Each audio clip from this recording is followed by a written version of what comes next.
Bismillahirrahmanirrahim. Assalamualaikum warahmatullahi wabarakatuh. Selamat pagi dan salam sejahtera. Honorable members, Understanding Orders 12.1 and 2. Government business shall take precedence over private members' business, and government business shall be set down in such order as the government thinks fit and communicate to the Secretary. 4 days, that is today, Wednesday, Thursday and Friday this week, are set aside for the daily 1-hour question time. Wednesday, Thursday and Friday this week shall be devoted to debate on the budget. The ministerial replies shall take the remaining 3 days next week, that is Monday, Tuesday and Wednesday. Leave of absence, Understanding Order 81. Ahli-ahli yang berhormat, I have granted leave of absence, Understanding Order 81 to Yang Berhormat Datuk Dr.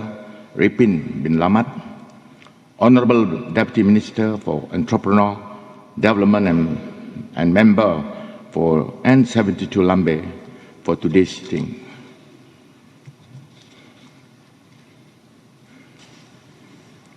Pertanyaan-pertanyaan bagi jawapan-jawapan lisan.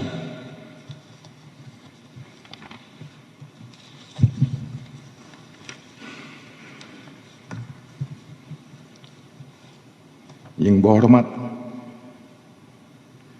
Tuan Haji Razali bin Haji Gapur, N29 Beting Maru.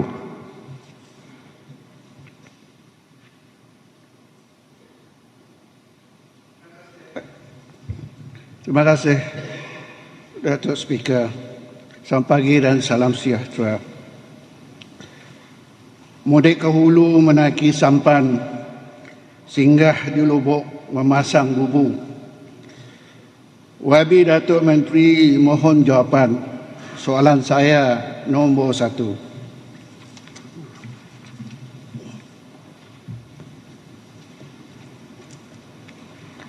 Terima kasih, Tuan Speaker. Malangnya sudah pandai berpantun, saya pandai menyanyi saja. Silakan. Tuan Speaker, untuk maklumat ahli yang berhormat bagi Beting Maru, Kerajaan Sarawak telah meluluskan Foreign Direct Investment (FDI) berjumlah RM31.8 bilion untuk industri berteknologi tinggi dalam elektrik dan elektronik, kimia dan logam hijau bagi tempoh tahun 2019 hingga 2023. Setakat ini, sebanyak 10 projek pelaburan tersebut telah dilaksanakan. Namun demikian, Kerajaan Sarawak turut akan bekerjasama dengan Kerajaan Persekutuan untuk membangunkan Sarawak sebagai hub aero angkasa dan semikonduktor. Terima kasih.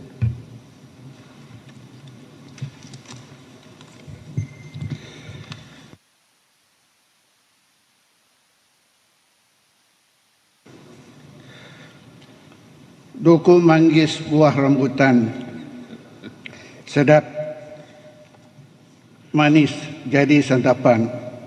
Terima kasih Datuk Menteri, lengkapnya jawapan. Saya ada 2 soalan tambahan. Soalan pertama, daripada jumlah FDI yang telah diluluskan untuk industri berteknologi tinggi, apakah nilai pelaburan dan bilangan projek mengikut jenis industri berteknologi tinggi berkenaan telah dilaksanakan? Soalan tambahan saya yang kedua, bagaimanakah usaha kerajaan Sarawak untuk dapat mempercepatkan pembangunan bagi menyokong industri berteknologi tinggi?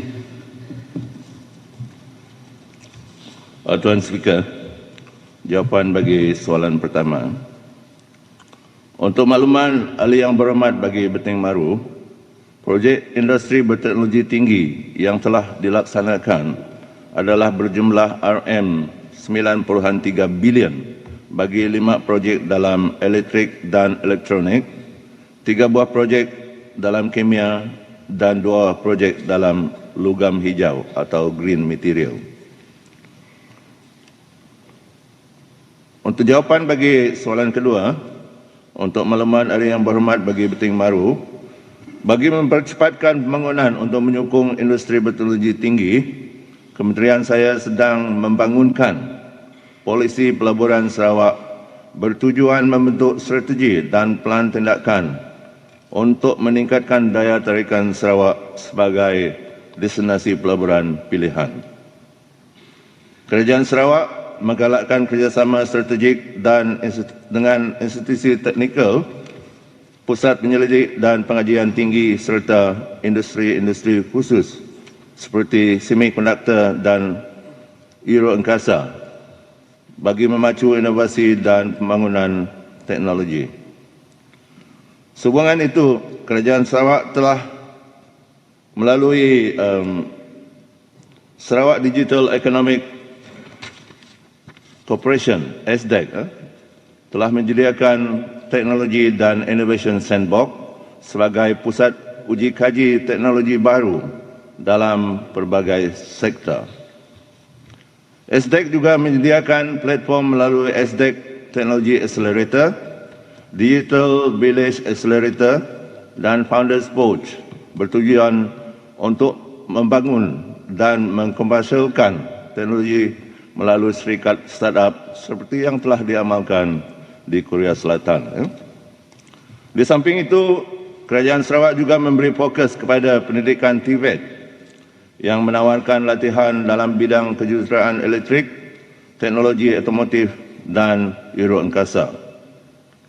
Adalah perlu didedahkan bahawa Kerajaan Sarawak merupakan satu-satunya wilayah yang menawarkan pendidikan tinggi percuma kepada semua anak Sarawak menjelang tahun 2026 dengan mengutamakan kursus teknikal dan kewangan seperti kejuruteraan, perakaunan, analisis cyber dan sains komputer.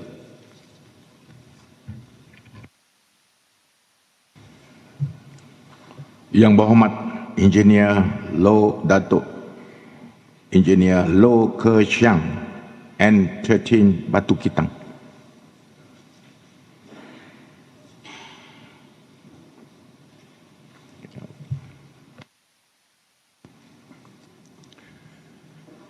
Thank you, Tuan Speaker. Allow me to share a pantun as well this morning. Yeah. Walaupun DAP tinggal 2, kuat bising ini 2. Bagus, terminate 2-2. Supaya GPS ada 82. Soalan saya nombor 2. Thank you.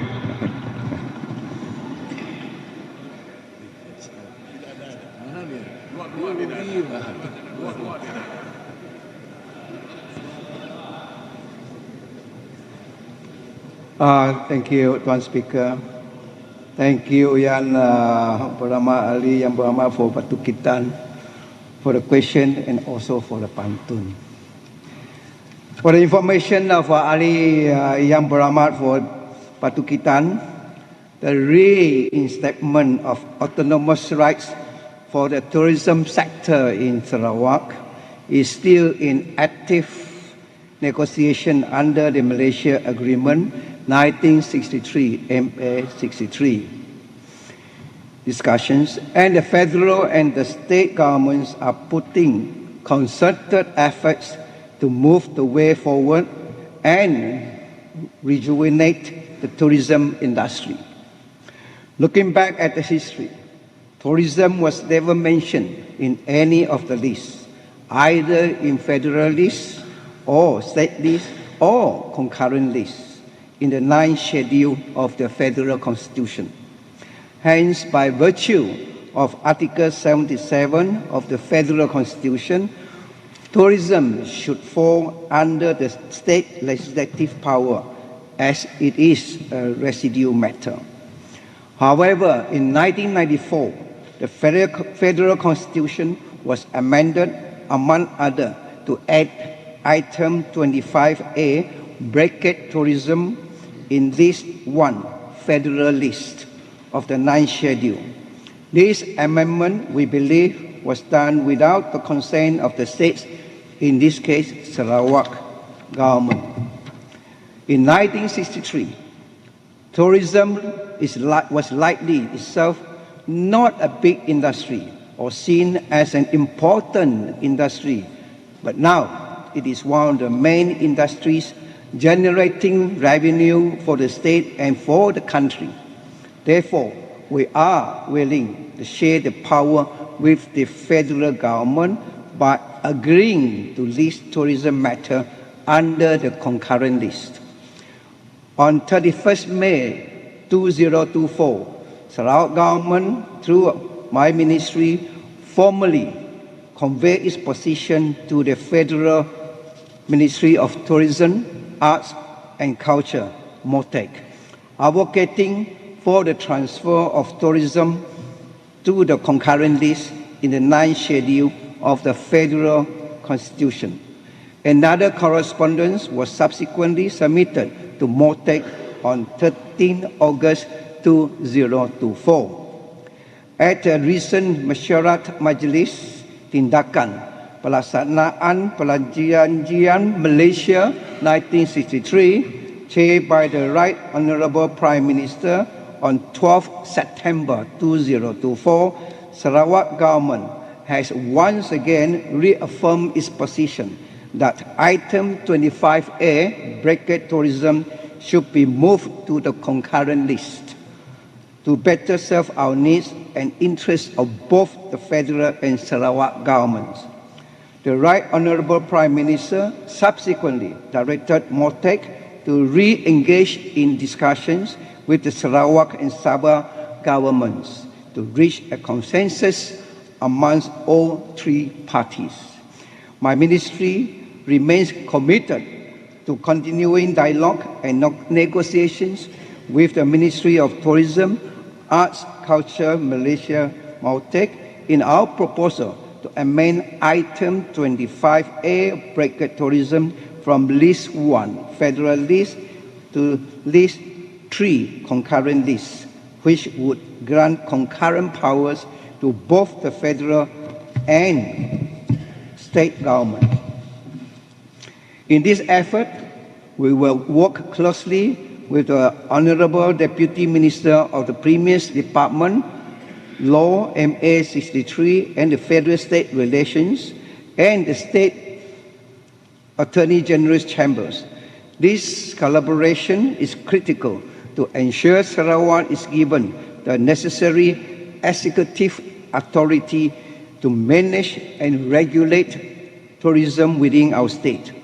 By making this change, we seek to strengthen Sarawak's autonomy in managing its tourism sector, aligning with our unique needs and opportunities, while fostering greater growth and development for the tourism industry. Thank you.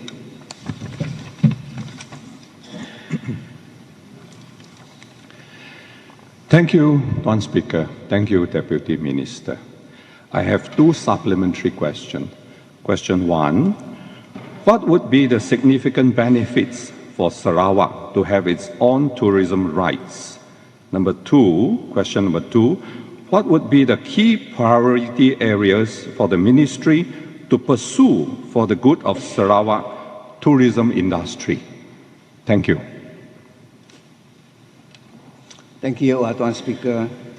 Thank you, Ahli Yang Berhormat for Batu Kitan. For the information of Ahli Yang Berhormat for Batu Kitan, the significant benefits for Sarawak to have its own tourism rights would allow Sarawak to have the flexibility to develop tourism industry through the formulation of our own local law especially in terms of 1. Promoting investment in tourism infrastructure, 2. Leveling up the capacity and capability of local workforce development, and 3. Engaging the assets in terms of connectivity and facilities. As for question number 2, for the information of Ahli Yang Berhormat Batu Kitan, our ministry will focus on key tourism areas as stated in our PCTS 2030, namely 1. International marketing promotion by showcasing its unique culture, natural beauty and sustainable practices, as well as positioning itself as a forward-thinking destination committed to sustainable and responsible development, and to positioning Sarawak as a premier tourist attraction destination to attract investors and business partners. Part of the initiative is through Sarawak Trade and Tourism Office Singapore status and Sarawak Trade and Tourism Office Brunei Statup, which was recently launched by our Premier on the 3rd of October 2024. Number 2, development for the capacity building for tourism industry players, especially for homestays, tour guides training. 3, adapting the development of utilizing digital and smart tourism such as SMM2H and Sarawak travel apps. 4, upgrading the high-level expectation for festivals, local and international events, including business events.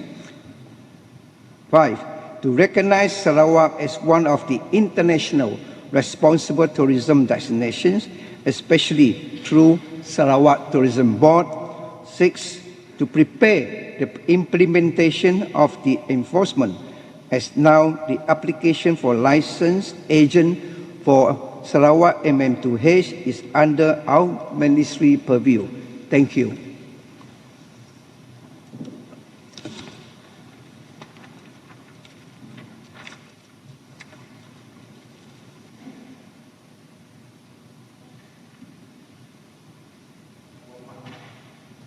Yang Berhormat Encik Nicholas Kudi, anak jantai, N64 balik.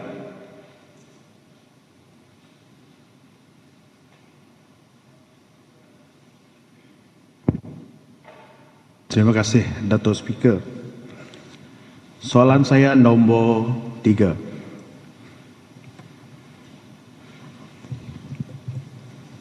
Terima kasih, Datuk Speaker.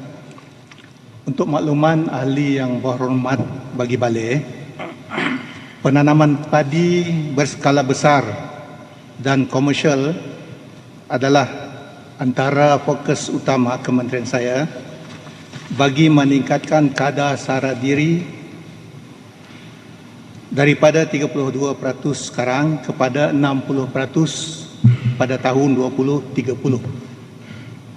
Yang Amat Berhormat Premier dalam ucapan Belanjawan 2025 semalam telah mengumumkan sejumlah ringgit Malaysia 1 bilion scheme value sehingga tahun 2030, dan daripada itu ringgit Malaysia 51 juta adalah untuk tahun 2025 bagi pembangunan infrastruktur sehingga ke peringkat tertiary. Oleh itu, kementerian saya sedang mengenal pasti kawasan yang sesuai untuk tujuan ini. Untuk kawasan ahli yang berhormat bagi balik, kementerian saya telah mengenal pasti kawasan Sungai Tunoh, Kapit, yang berkeluasan 216 hektar sesuai untuk penanaman padi. Kawasan ini telah dicadangkan dalam senarai perancangan kerajaan untuk dibangunkan dengan kemudahan infrastruktur asas pengairan dan saliran. Dalam pada itu, kementerian saya juga mengambil maklum mengenai kawasan baru iaitu Sungai Entuluh Kapit. Jabatan Pertanian Sarawak sedang menjalankan kajian kesesuaian dan kebolehaksanaan di kawasan tersebut bagi menilai potensi sebagai kawasan penanaman padi dan ianya dijangka siap pada suku pertama tahun 2025.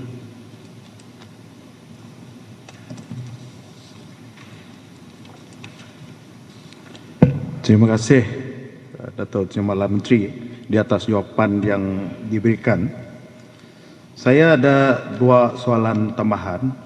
Soalan pertama, apakah cabaran yang dihadapi oleh Sarawak untuk mencapai sasaran 60% tahap sara diri SSL bagi beras menjelang tahun 2030? Manakala soalan kedua, Merit merupakan kawasan yang berpotensi untuk dibangunkan sebagai kawasan pengeluaran padi secara komersial. Apakah sumbangan atau insentif yang telah disalurkan kepada pesawah di kawasan Merit? Terima kasih Ahli Yang Berhormat Bagi Balik atas dua soalan tambahan tersebut. Untuk menjawab soalan tambahan yang pertama, untuk makluman Ahli Yang Berhormat Bagi Balik, cabaran yang dihadapi oleh Sarawak untuk mencapai sasaran 60% tahap sara diri adalah seperti berikut. Pertama, infrastruktur sistem pengairan dan saliran yang tidak lengkap. Kedua, penggunaan benih padi variety tradisional yang mempunyai hasil pengeluaran yang rendah. Ketiga, penggunaan mekanisasi dan otomasi ladang yang rendah di dalam kalangan pesawah. Keempat, ketersediaan tanah yang diusahakan syarikat swasta atau peneraju yang terhad. Dan yang kelima, kekurangan kemudahan pengurusan lepas tuai. Bagi menjawab soalan tambahan yang kedua pula, untuk makluman Ahli Yang Berhormat Bagi Balik, seramai 395 pesawah dan 585 penanam padi bukit di kawasan Merit dengan jumlah keluasan kawasan bertanam 980 hektar telah menerima manfaat daripada skim baja dan padi Kerajaan Persekutuan SBPKP serta skim baja dan racun padi bukit SBRPB dengan jumlah nilai bantuan sebanyak ringgit Malaysia 960,838 ringgit untuk tahun 2024. Terima kasih.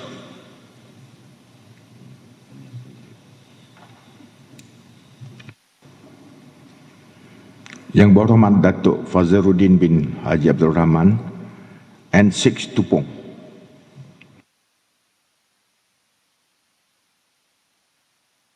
Terima kasih Yang Berhormat Datuk Speaker. Soalan saya nombor 4.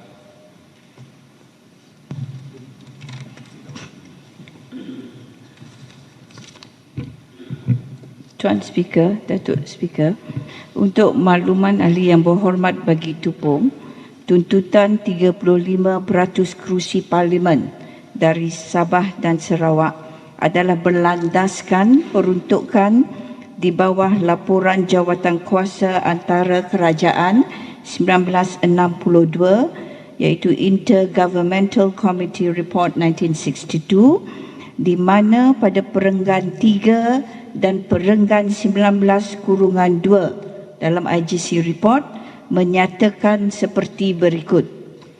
I quote verbatim, perenggan 3, the two governments decided to establish an intergovernmental committee on which the British, Malayan, North Borneo and Sarawak governments would be represented. Its task was to work out the future constitutional arrangements, including safeguards for the special interests of North Borneo and Sarawak, to cover such matters as religious freedom, education, representation in the federal government, the position of the indigenous races, control of immigration, citizenship, and the state constitutions. Perenggan 19-2, again I quote verbatim, Dato' Speaker, Article 46(1) should be amended to increase the number of elected members of the House of Representatives from 104 to 159, including the 15 proposed for Singapore. Of the additional numbers, 16 should be elected in North Borneo and 24 in Sarawak. Well, here's the crucial part. The proportion that the number of seats allocated respectively to Sarawak and to North Borneo bears to the total number of seats in the House should not be reduced, except by reason of the granting of the seats to any other new state during a period of 7 years after Malaysia Day, without the concurrence of the government of the state concerned, and thereafter, except as aforesaid, shall be subject to Article 159(3) of the existing federal constitution, which requires bills making amendment to the constitution to be supported in each House of Parliament by the votes of not less than 2/3 of the total numbers of members of that House. I think this provision is really unambiguous and quite clear.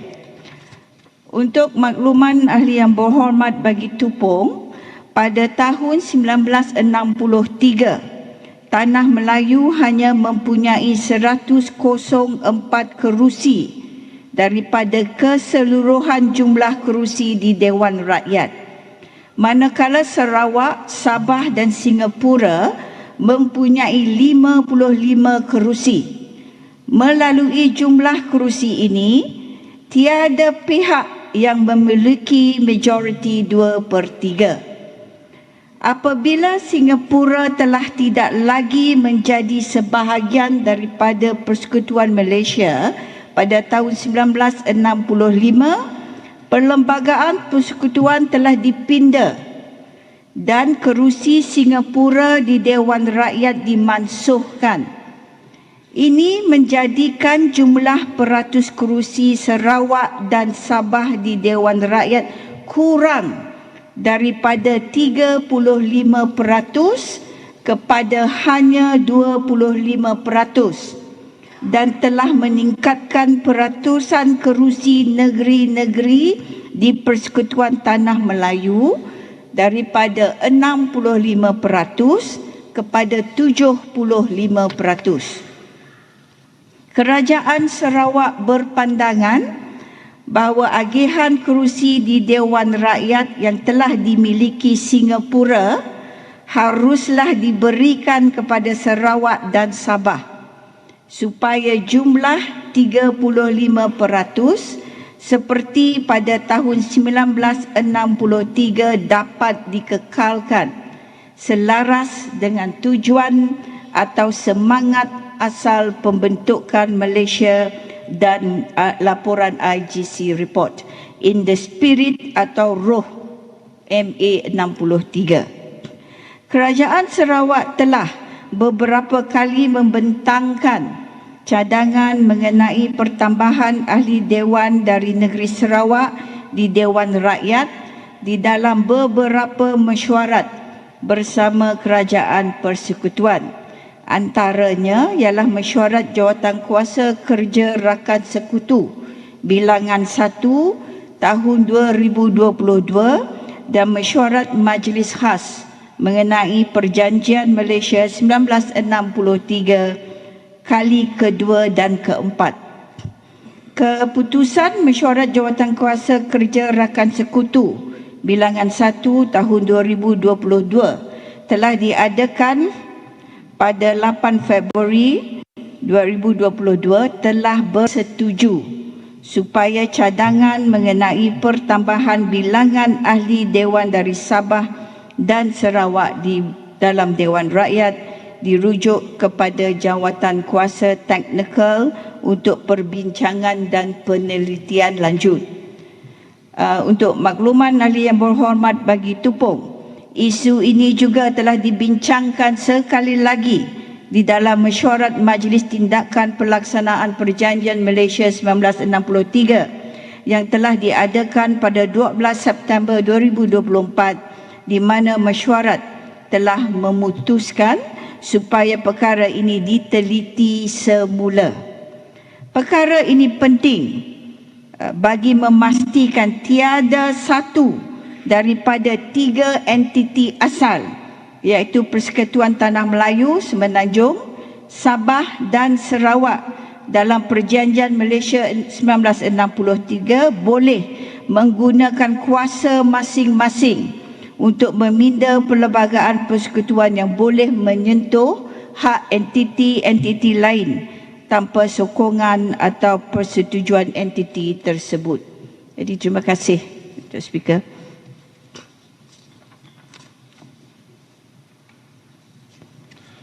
Terima kasih Yang Berhormat Datuk Speaker. Terima kasih Yang Berhormat Timbalan Menteri di atas jawapan tersebut.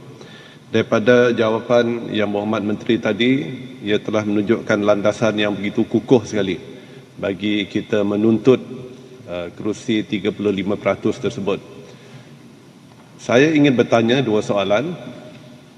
If, not if, when kerajaan persekutuan bersetuju di atas tuntutan ini, kerana saya yakin atas landasan tersebut kerajaan persekutuan wajib untuk menerima permohonan kita.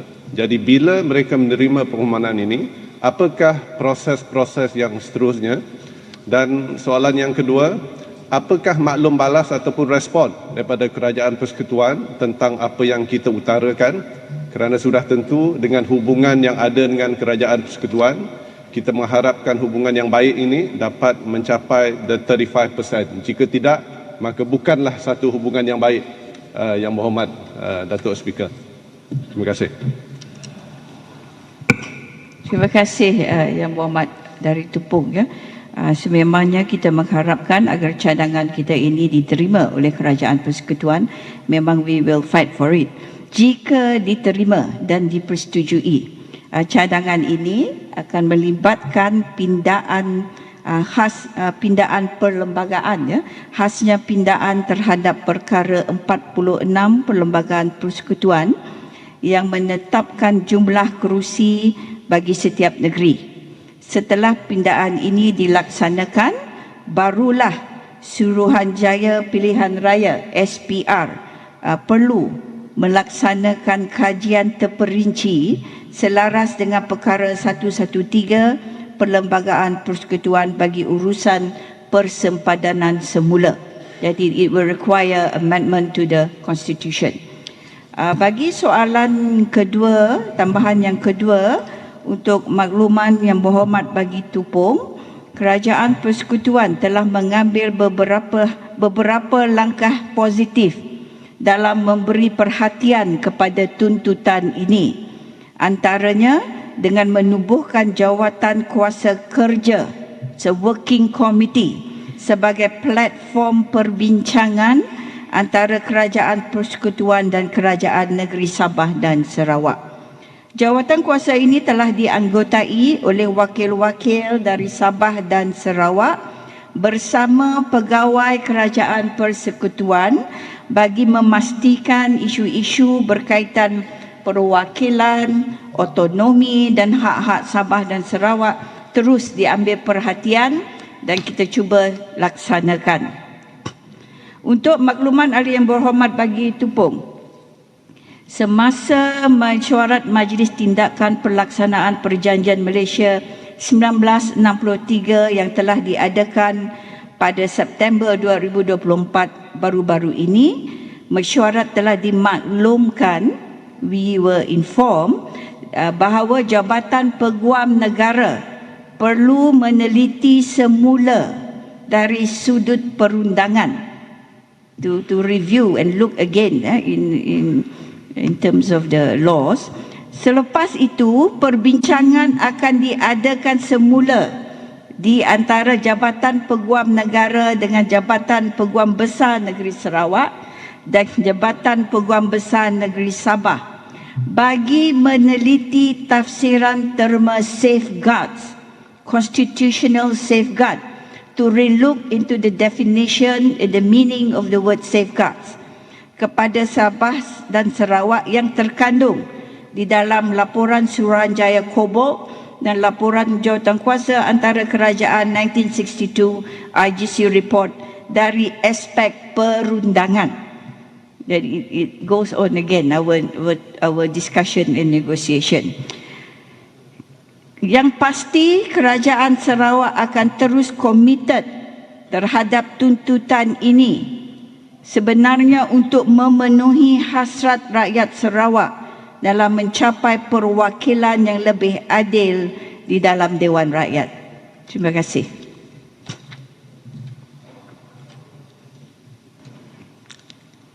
Yang berhormat Encik Roland Duat, anak Jubin, N48, Maluan. Terima kasih, Datuk Speaker. Soalan saya nombor 5.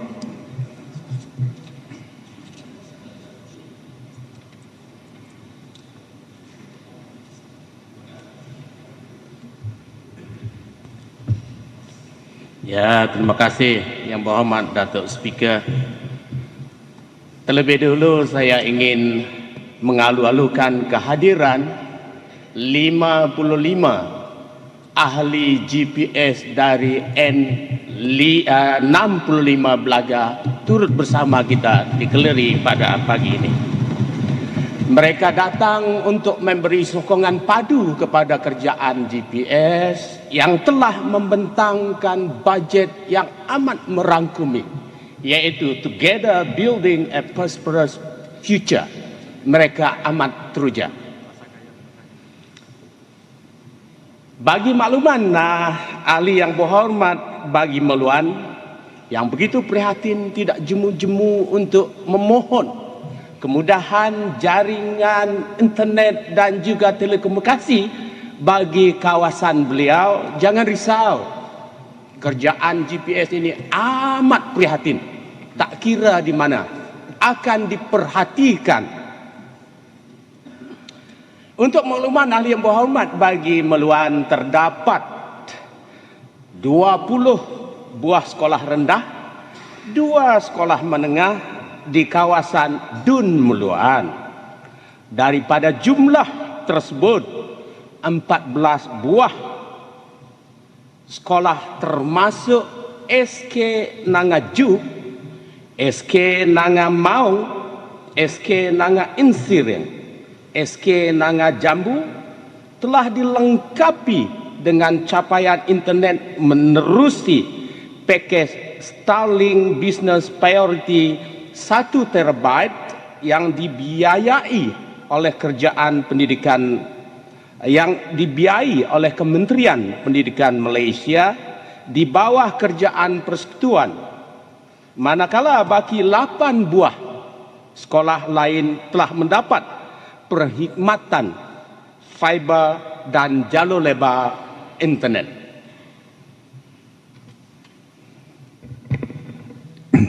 Terima kasih Timbalan Menteri atas jawapan diberi.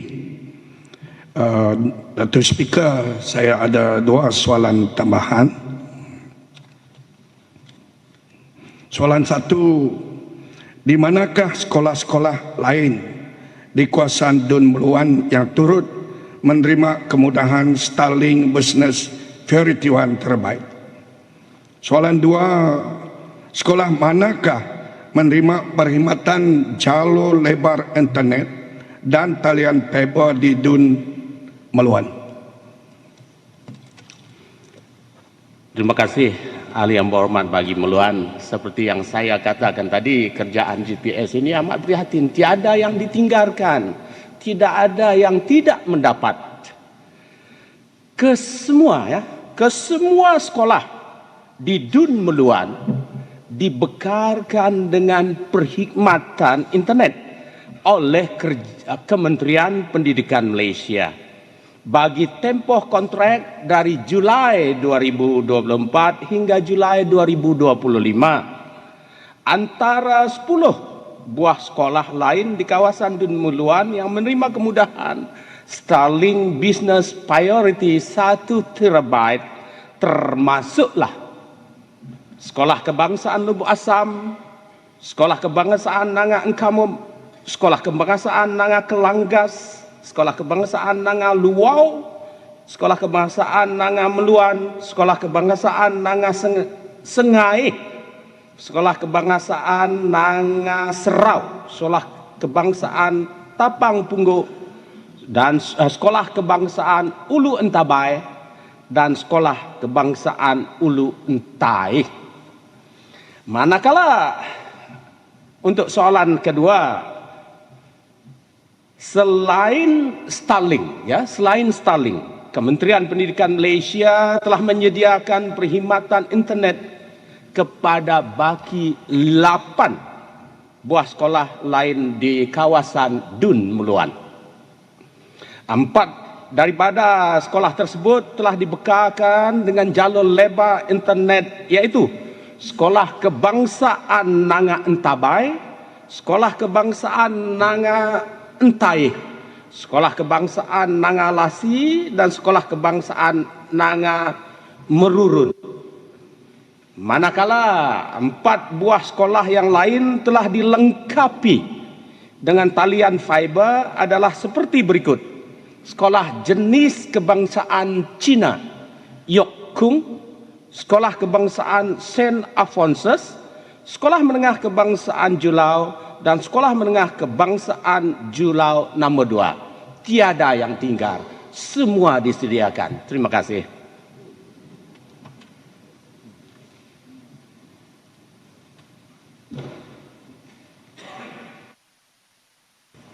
Yang berhormat Encik Azizul Anwar bin Pehin Sri Haji Adnan N3 Tanjung Datu.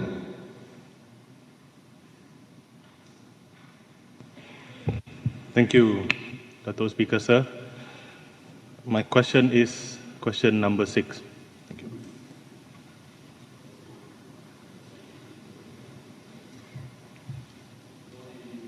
Of member for Tanjung Dato'.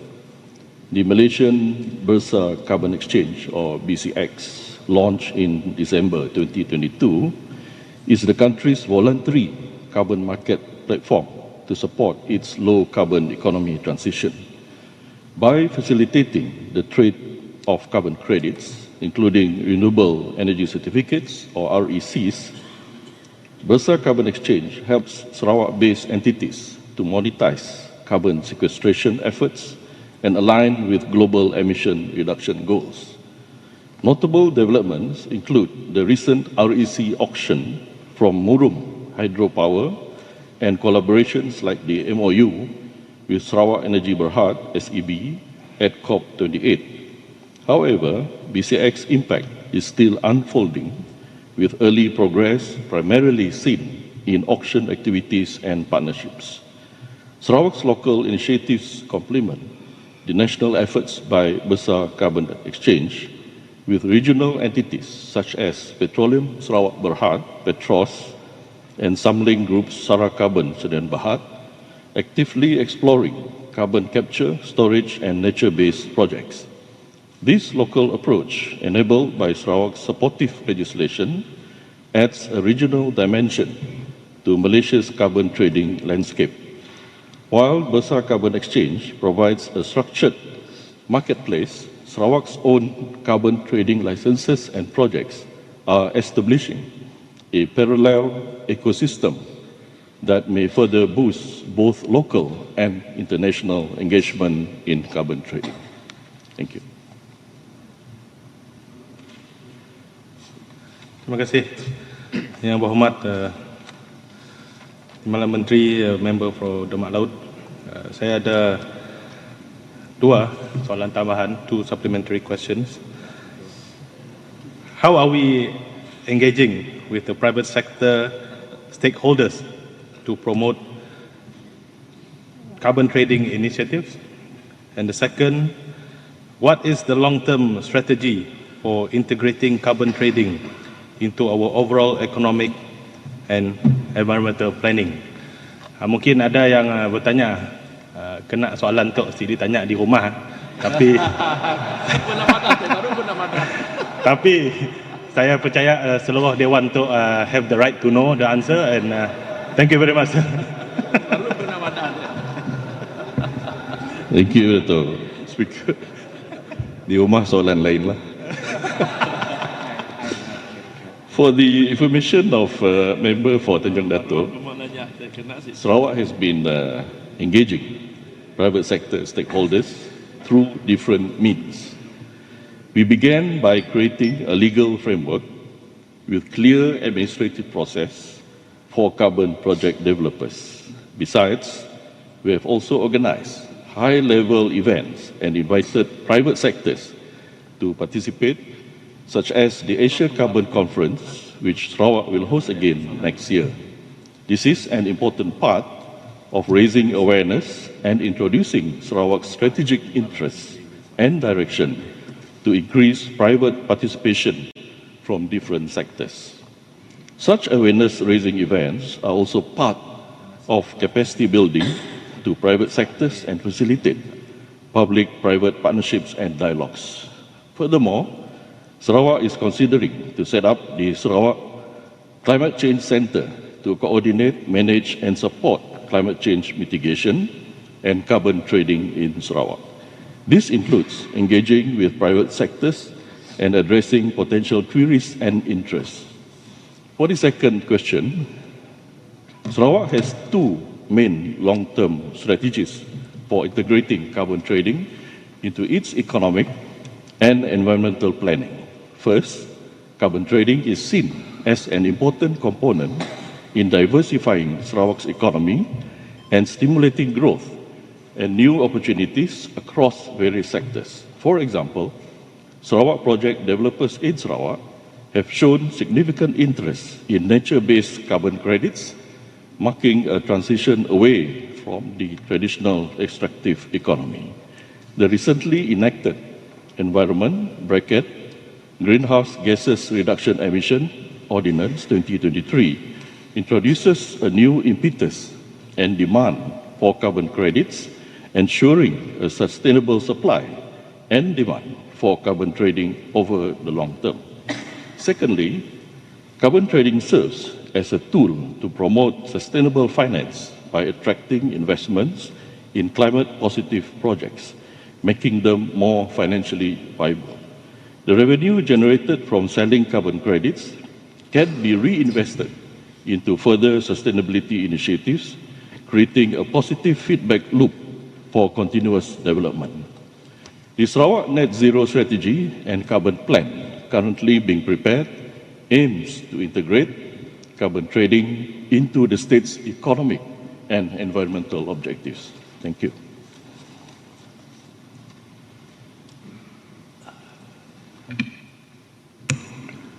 Yang Berhormat Encik Si Chihau and 11 Batu Lintang, please.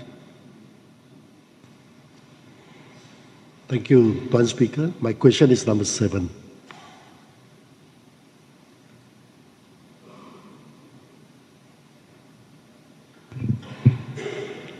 Terima kasih, Dato' Speaker.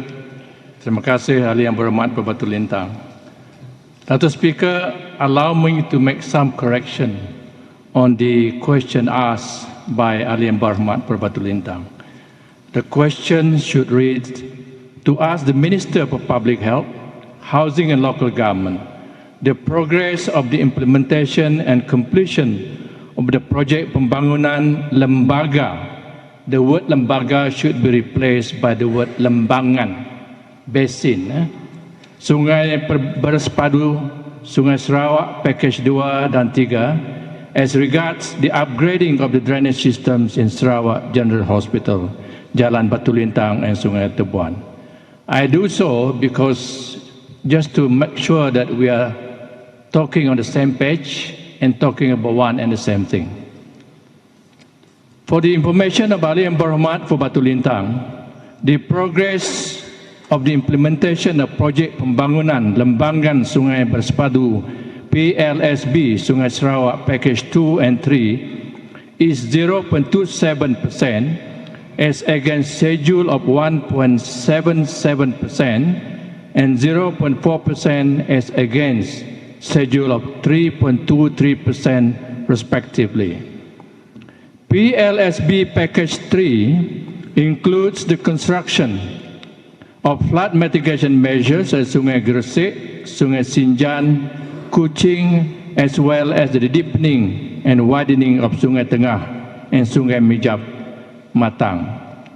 For PLSB projects, which includes the upgrading of the drainage system at Sarawak General Hospital, Jalan Batu Lintang, Federal Government Quarters Kuching, as well as the clearing and construction of the water retention pond, also known as Sustom Pond, at the old nurses' quarters, the DID has issued a stop work order on 7 of August 2024, following an appeal by the Sarawak Heritage Society, SHS, to preserve the old nurses' quarters, which they claim as a heritage building.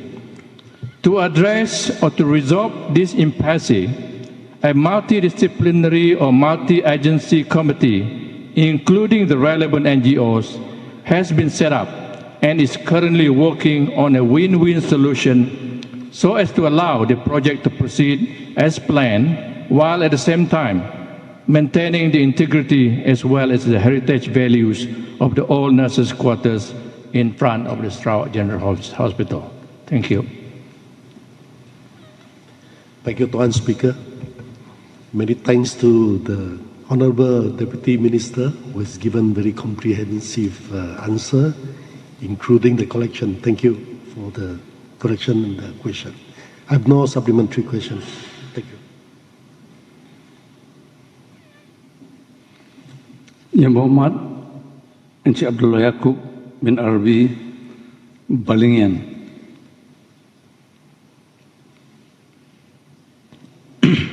Terima kasih Tan Sri Dato' Amor Speaker. Soalan saya nombor 8. Terima kasih Tan Sri Dato' Amor Speaker. Terima kasih Ahli yang Berhormat bagi N58 Belingan. Untuk makluman Ahli yang Berhormat bagi Belingan, buat masa ini kerajaan belum bercadang untuk membina madrasah atau sekolah tahfiz di kawasan Belingan. Walaupun kerajaan sentiasa mengkaji mengenai keperluan pembinaan sesebuah madrasah atau sekolah tahfiz dari masa ke semasa. Terima kasih. Terima kasih Timbalan Menteri. Jadi saya ada dua soalan tambahan. Pertama, adakah terdapat sekolah agama atau pusat tahfiz yang terletak berdekatan dengan kawasan Balingan? Yang kedua, berapakah enrollment semasa dan kapasiti maksimal bagi sekolah tersebut? Terima kasih Tan Sri Dato' Amor Speaker. Terima kasih Yang Berhormat Belingan. Untuk menjawab soalan pertama, terdapat sebuah sekolah rendah agama, iaitu Sekolah Kebangsaan Agama Majlis Islam Sarawak, Mukah, yang dilengkapi dengan fasiliti asrama lelaki dan asrama perempuan. Selain daripada itu, terdapat juga sebuah pusat tahfiz persendirian, iaitu Madrasah Al-Quran Mukah, dan juga dua premis kelas Al-Quran dan Fardu Ain atau Kafa, satu di Sekolah Kebangsaan Parish dan yang keduanya di Sekolah Kebangsaan Kuala Belingan. Dan untuk soalan yang kedua, untuk makluman Dewan dan juga yang untuk makluman Ahli Yang Berhormat bagi bandingan, kapasiti maksima bagi Sekolah Kebangsaan Agama Majlis Islam Sarawak Mukah adalah sebanyak 300 orang murid dengan yang terdiri pada 12 buah kelas dari tahun 1 sehingga ke tahun 6. Pecahan bilangan murid adalah seperti berikut. Daripada jumlah 279 orang, terdapat 126 orang murid lelaki dan 153 orang murid perempuan. Walaupun selaras dengan Akta Pendidikan 1996, Akta 550 yang memperuntukkan bagi pengajaran agama Islam seperti berikut. Jika di dalam sesebuah institusi pendidikan terdapat 5 orang murid atau lebih yang menganut agama Islam, maka murid-murid ini hendaklah diberi pengajaran agama Islam oleh guru yang diluluskan oleh pihak berkuasa negeri. Terima kasih.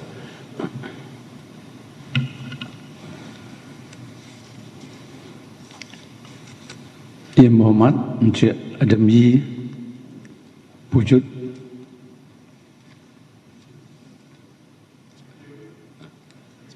Dato' Speaker, my question is number 9.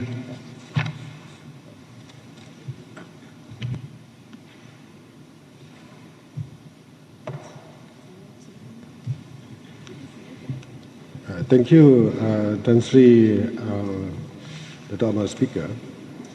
For the information of Ahli Yang Berhormat for Puju, the proposed road linking Miri Marudi, Marudi Mulu and Long Panai to Long Lama project is implemented by Regional Corridor Development Authority or RCODA.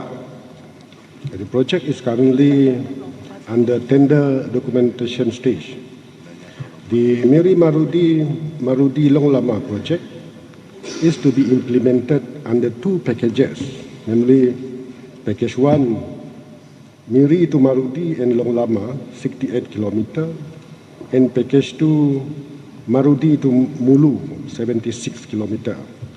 Both packages is targeted to be tendered in Q1 2025 and expected to commence physically in Q2 2025 with the duration for construction of 48 months.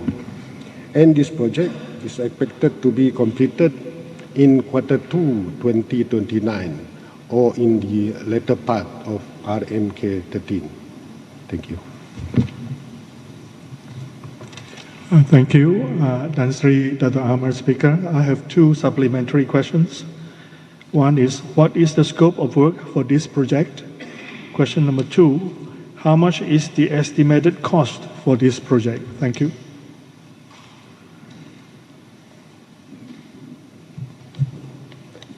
Thank you, Ahli Yang Berhormat for Pujut for the 2 supplementary questions.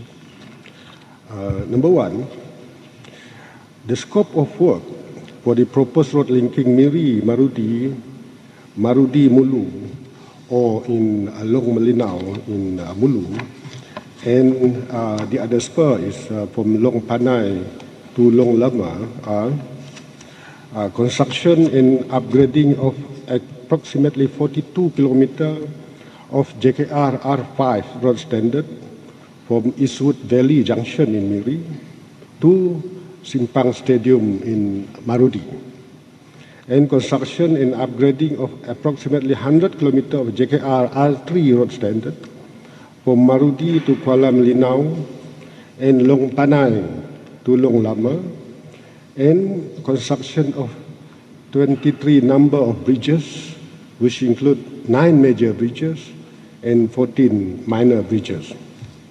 And for the question number 2, the overall estimated cost for this project is 3.8 billion ringgit. And the cost shall include the following. One is land acquisition and crop compensation.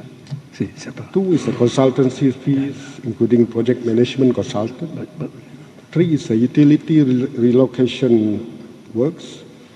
for Environment Impact Assessment or EIA and construction costs for main road, spur road, bridges and road furniture. Thank you. Yang berhormat Encik Jurnal Rayong Angklili.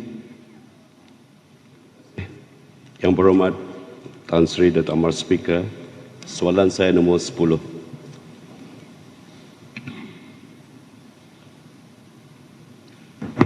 Terima kasih Tan Sri Dato' Amar Speaker dan terima kasih Yang Berhormat Bagi Inklili. Untuk makluman ahli Yang Berhormat Bagi Inklili, Sekerang Land Development Scheme dilaksanakan oleh Lembaga Kemajuan Tanah Sarawak LKTS atau dalam bahasa Inggerisnya adalah Sarawak Land Development Board SLDB berdasarkan kepada rekod Jabatan Tanah dan Survey sehingga 31 Oktober 2024 sebanyak 222 lot pertanian dan 203 lot kediaman telah dikeluarkan dengan surat hak milik tanah kepada para peserta skim pembangunan tanah tersebut sejak 1967. Jabatan Tanah dan Survey akan bekerjasama dengan LKTS bagi memutamatkan proses pengeluaran surat hak milik tanah pada para peserta yang belum mendapat surat hak milik tanah mereka. Terima kasih.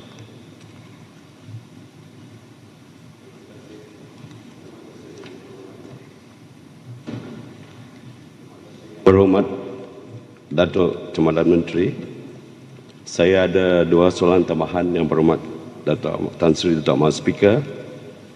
Soalan pertama, apakah tindakan yang perlu diambil oleh waris sekiranya peneroka asal di dalam skim ini telah meninggal dunia, namun surat hak milik tanah ini masih belum dikeluarkan? Soalan kedua, memandangkan tempoh pegangan bagi sebahagian surat hak milik tanah yang dikeluarkan di skim sekarang akan tamat tempoh dalam masa terdekat, adakah kerajaan akan membuat penyambungan tempoh hak milik tersebut? Terima kasih. Terima kasih sekali lagi Yang Berhormat Tan Sri Dato' Amar Speaker dan terima kasih kepada Yang Berhormat Kelili bagi soalan tambahan.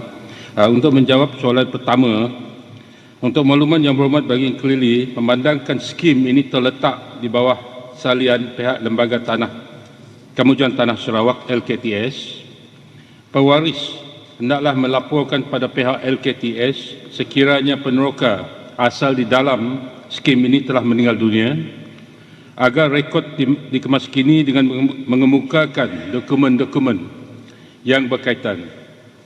Sebarang syok untuk mengeluarkan surat hak milik tanah kepada penuntut tanah terkini akan dikemukakan oleh pihak LKTS ke Jabatan Tanah dan Survey Sarawak untuk tindakan selanjutnya. Untuk menjawab soalan kedua, para pemilik tanah di skim sekerang yang akan tamat tempoh pegangan boleh mengemukakan permohonan berpembaharuan tempoh hak milik tanah mereka pada bila-bila masa ke Jabatan Tanah dan Survey bahagian Siaman sebelum tempoh hak milik tersebut tamat. Permohonan tersebut juga boleh dikemukakan secara atas talian melalui sistem ERLL di laman sesawang Jabatan Tanah dan Survey. Berdasarkan rekod Jabatan Tanah dan Survey, terdapat hak milik tanah di skim sekerang yang telah didaftar seawal-awal tahun 1967 untuk tempoh pegangan selama 60 tahun. Ini bermakna tempoh hak milik akan tamat pada tahun 2027. Dan terima kasih. Ahli Yang Berhormat, question time is up.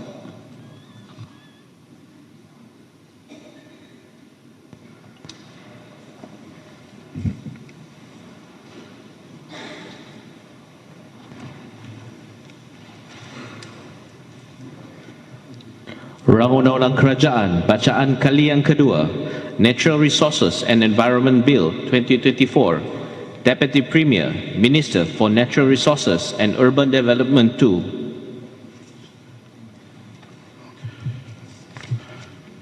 Honourable Honour Speaker, I beg to move that the Natural Resources and Environment Bill 2024 to be read a second time.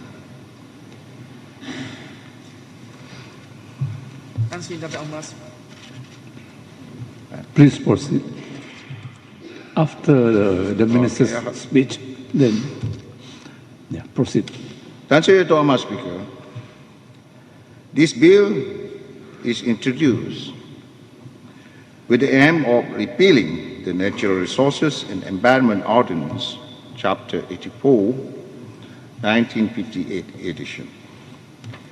It is a legislative framework that has been in place for over 6 decades. The existing ordinance, originally enacted in 1949, has seen significant evaluation through several revision and amendment to address changing environmental and resource management requirements. It was first revised in 1958, followed by a reprint in 1972, and has undergone further amendments in 1994, 1998, 2001, 2006, and most recently in 2020. The intent of this new bill is to provide forward-looking, comprehensive approach to the management of Sarawak's natural resources and environmental conservation.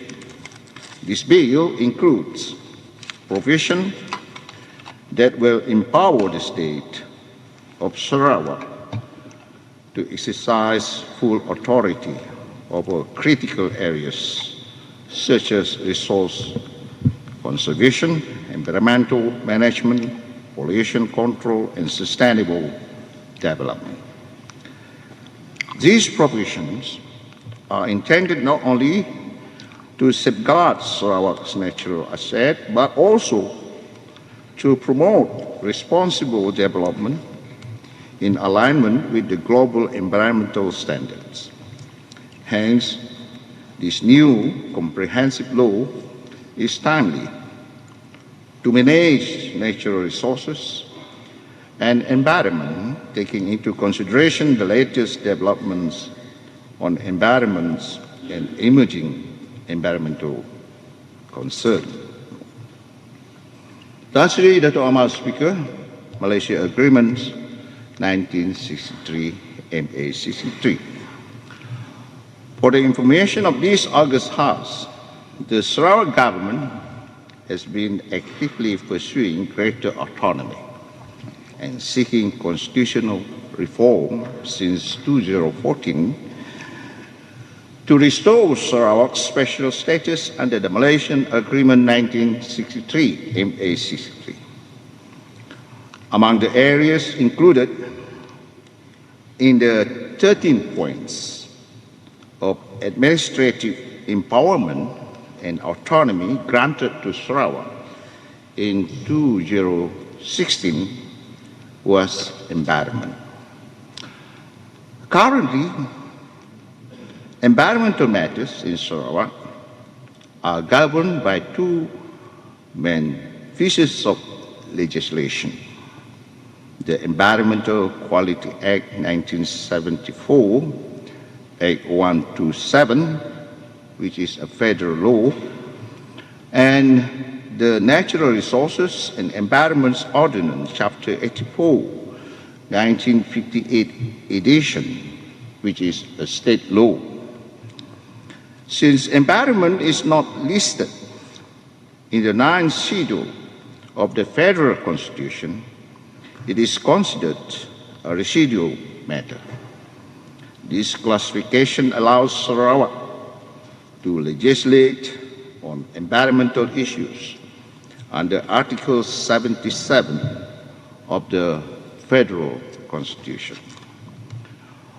Following the fourth meeting of the Special Councils on the Malaysia Agreements 1963, Mesyuarat Majlis Khas mengenai Perjanjian Malaysia 1963 on 14 April 2022, an agreement was reached between the federal government and the Sarawak government to transfer regulatory authority over environmental matters to Sarawak in phases.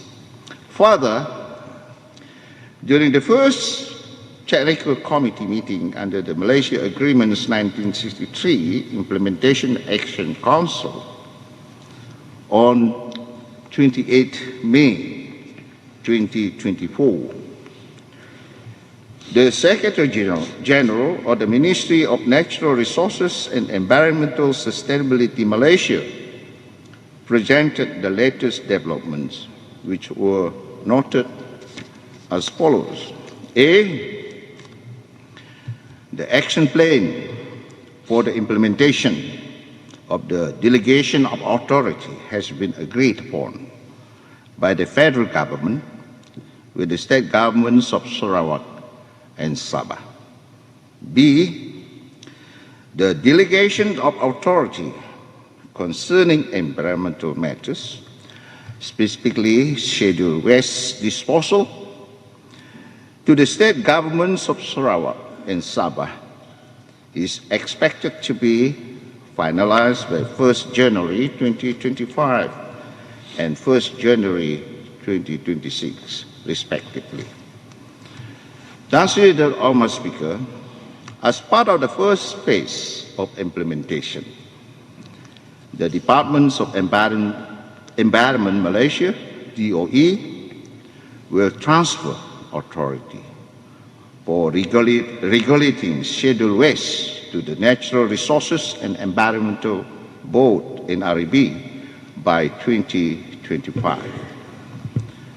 An order will be made under Article 95C on items 8, item 8L, List 1 of the 9th Schedule of the Federal Constitution pertaining to dangerous and inflammable substances to facilitate this transition. With full authority over natural resources, environmental management, and pollution control, Sarawak will be able to establish its own environmental quality goals to protect flora, fauna, and human health for beneficial users. The state will have the power to implement measures to achieve this goal. This complete authority over environmental elements, including land, water, and air, will enable Sarawak to manage and protect its natural resources and environment, which will ensure a healthier, cleaner, and safer environment. Tan Sri Datuk Amar Speaker, environment as a whole. Natural resources which are harvested from our terrestrial and marine ecosystem should be utilized in a sustainable manner to prevent damage or injury to the environment. As such, the powers provided under this bill for purposes such as determining the mode and manner whereby natural resources can be used without damaging, polluting, or causing adverse impact is crucial to ensure environmental sustainability. It is essential that natural resources be managed to meet present needs without compromising the ability of future generations to meet theirs. This approach calls for the careful stewardships of ecosystem to ensure they continue providing their invaluable services, which are categorized into 4 key types. A, provisioning services, which include all the tangible products derived from ecosystem such as food, raw materials, and genetic resources that are foundational to agriculture, medicines, and industry. B, regulating services, which involve the natural regulation of ecosystem processes, such as the purifications of water in the air, climate regulation through carbon sequestration, and pest and disease control, all of which contribute to environmental stability and human health. Thirdly, supporting services, which are essential for ecosystem functionality. These services include nutrient cycling, soil formation, and habitat provision. They sustain ecosystem's ability to produce food, regulate floods, and purify water, among other benefits. And finally, cultural services, which goes beyond material benefits. The ecosystem provides cultural services that enrich our life through recreation, aesthetic enjoyment, and spiritual experiences, supporting human well-being in intangible but impactful ways. By preserving this diverse ecosystem function, we ensure that natural resources are used sustainably, meeting today's need while safeguarding the ability of future generations to enjoy this critical benefit. Tan Sri Dato' Amar Speaker, for the information of this August House, natural resources refers to a biological diversity of resources, minerals, oil, gas, forest produce, land, rocks, soils, subsoils, water, animals, birds, plant, and marine or aquatic life. In this bill, all anthropogenic pollution sources, regardless whether they originate from land development or industries, will be regulated through provisions or restrictions by settling allowable emission, discharges, and standards which are adapted to the local context of Sarawak. This ensures economic prosperity, social inclusivity, and environmental sustainability for the 6 economic sectors, that is manufacturing, agriculture, tourism, forestry, mining, and services, as highlighted under the Post-COVID Development Strategy PCDS 2030. Therefore, the tabling of this bill is timely in ensuring that the implementation of the planned socio-economic transformation project and development program will be carried out in a sustainable manner and in line with United Nations Sustainable Development Goal, SDGs. With this bill, Sarawak will have the necessary regulatory power, leveraging on data to mitigate environmental risks and to ensure environmental sustainability. For the information of this August House, there had been a series of engagement with the stakeholders from both the state and the federal agencies, including the State Attorney General's Chamber, Ministry of Natural Resources and Urban Development, Ministry of Energy and Environmental Sustainability, Federal Ministry of Natural Resources and Environmental Sustainability Malaysia, and Departments of Environment Sarawak. Tan Sri Dato' Amar, Speaker, the salient features of this bill include the following. A. Establishments of the Natural Resources and Environment Board and appointment of its members. The Natural Resources and Environment Board is established as a corporate body.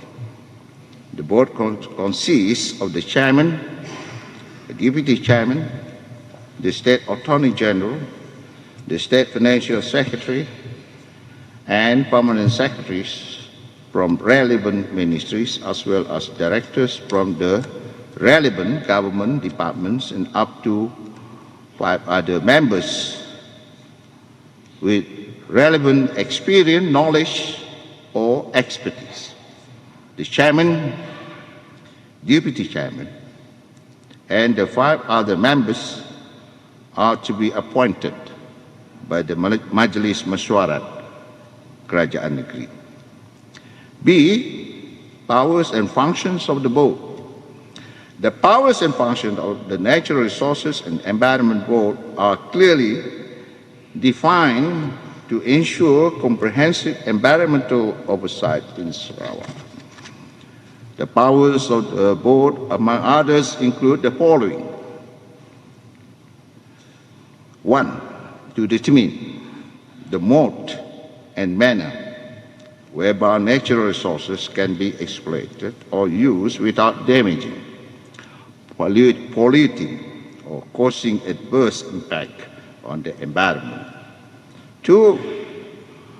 To control, stop, or prohibit the destructions of vegetation or the preventions of erosion, damage or injury to the natural resources, rivers and landscape, or the protections of the element in Sarawak.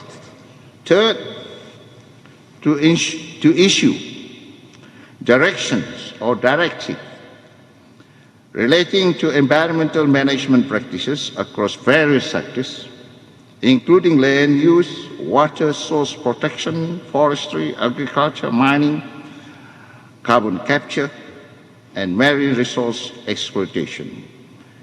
And 4th, to direct anybody or person to carry out environmental audit of any prescribed activity undertaken by him and provide a report to the board.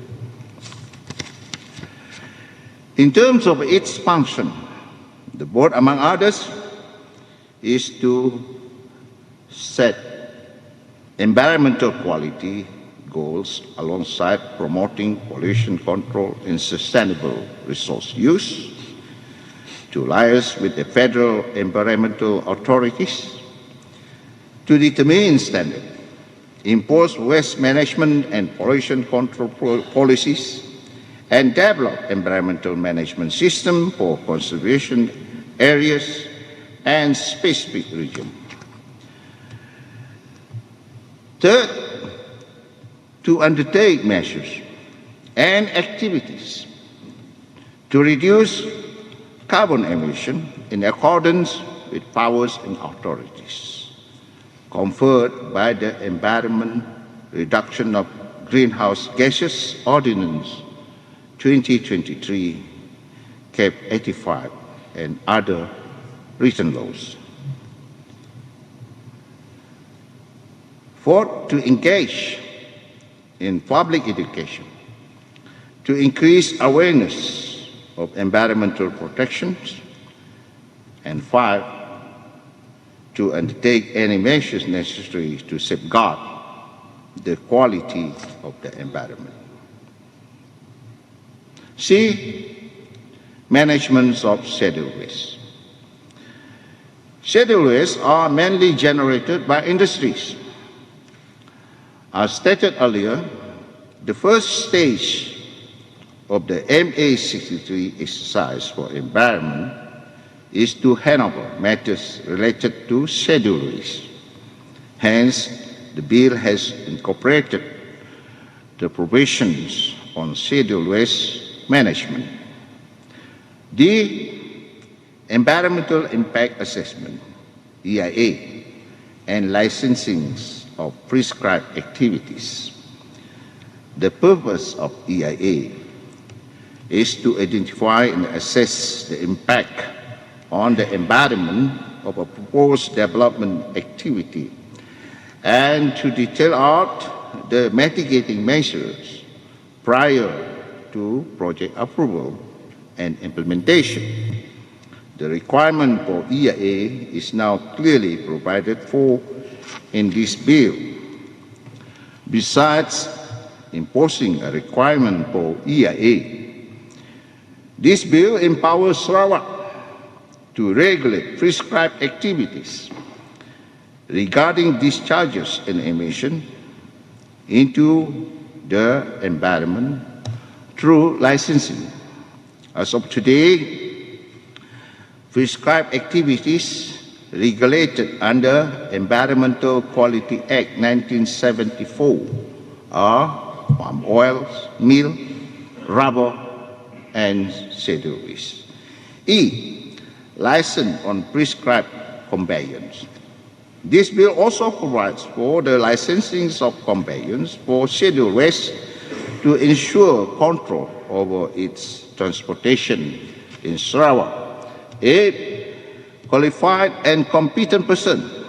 This bill allows any person intending to carry out any of the prescribed activity under the bill to appoint qualified person who will carry out and submit environmental impact assessment report. This bill also allows the controller to certify competent person who may conduct activities such as operating a control equipment, managing scheduled waste, conducting studies, preparing and submitting report, plan, proposal, engineering, drawing, or other documents relating to environmental matters. G. Establishments of the Environmental Fund. This bill provides for the establishments of the Environmental Fund. All monies received under this fund will be utilized, among others, for the purposes of research, mitigating, preventing, or combating pollution and spillage. H. Enhancements of enforcement powers. This bill has enhanced enforcement powers by introducing, among others, the power of arrest, power to search, power to test, and prohibit use of vehicles. I. New offences and penalties. This bill incorporates new offences and stiffer penalties. Penalties for non-compliance range from a minimum of 5,000 ringgit Malaysia up to a maximum of 10 million ringgit Malaysia, depending on the severity and nature of the offence. The penalties are designed to serve as a strong deterrent, discouraging repeat violation. J. Power to compound offences. This bill grants the controller the authority to offer compound for any offence committed by a person. The offer to compound must be made in writing and may not exceed 2/3 of the maximum fine for the offence. K. Financial penalty. This bill makes a provision to enforce a financial penalty for any non-compliance in the case of a second or subsequent non-compliance, an amount of 10 times of the financial penalty which was enforced for the first non-compliance will be imposed and to be deposited into the state consolidated fund. The unpaid financial penalty may be recovered as a civil debt. Other features of the bill are stated in the explanatory statement to this bill. Tan Sri Dato' Amar Speaker, both the federal and the Sarawak government have agreed to implement the Malaysia Agreement 1963, MA63, concerning environmental matters and PACES. This bill will come into force on a date to be determined by the Minister in accordance with Clause 1, Sub 2 of the bill. Regarding the regulations of scheduled waste, once an order is met under Article 95C of the Federal Constitution, the provisions related to scheduled waste will be imposed in Sarawak through this bill after it has been passed by this August House. Other provisions relating to licensing for restricted and prohibited activities, prescribed conveyances, prescribed premises, and similar matters are currently governed by the Environmental Quality Act 1974. After this bill is passed, Sarawak will have its own legislation, and these matters will be managed under this law in phases. Ultimately, the Environmental Quality Act 1974 will then no longer apply to Sarawak. Tan Sri Dato' Amar Speaker, the introduction of this bill is a clear manifestation of the Sarawak government continuous commitments to uphold the protection and preservation of the environment and natural resources.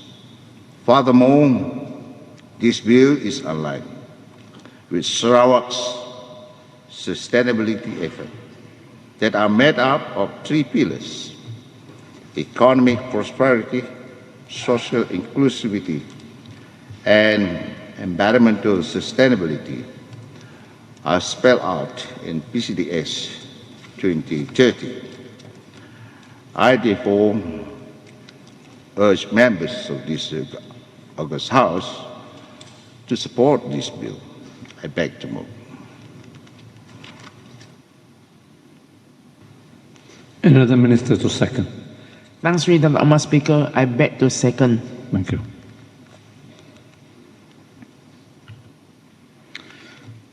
Now I shall call upon honourable members who wish to speak and debate on the bill.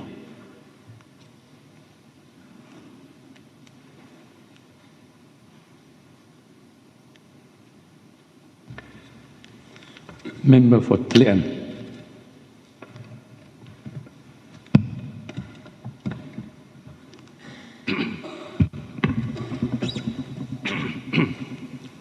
Terima kasih Tan Sri Dato' Amar Speaker. Selamat suap. Salam Sarawakku sayang, salam Sarawak maju makmur.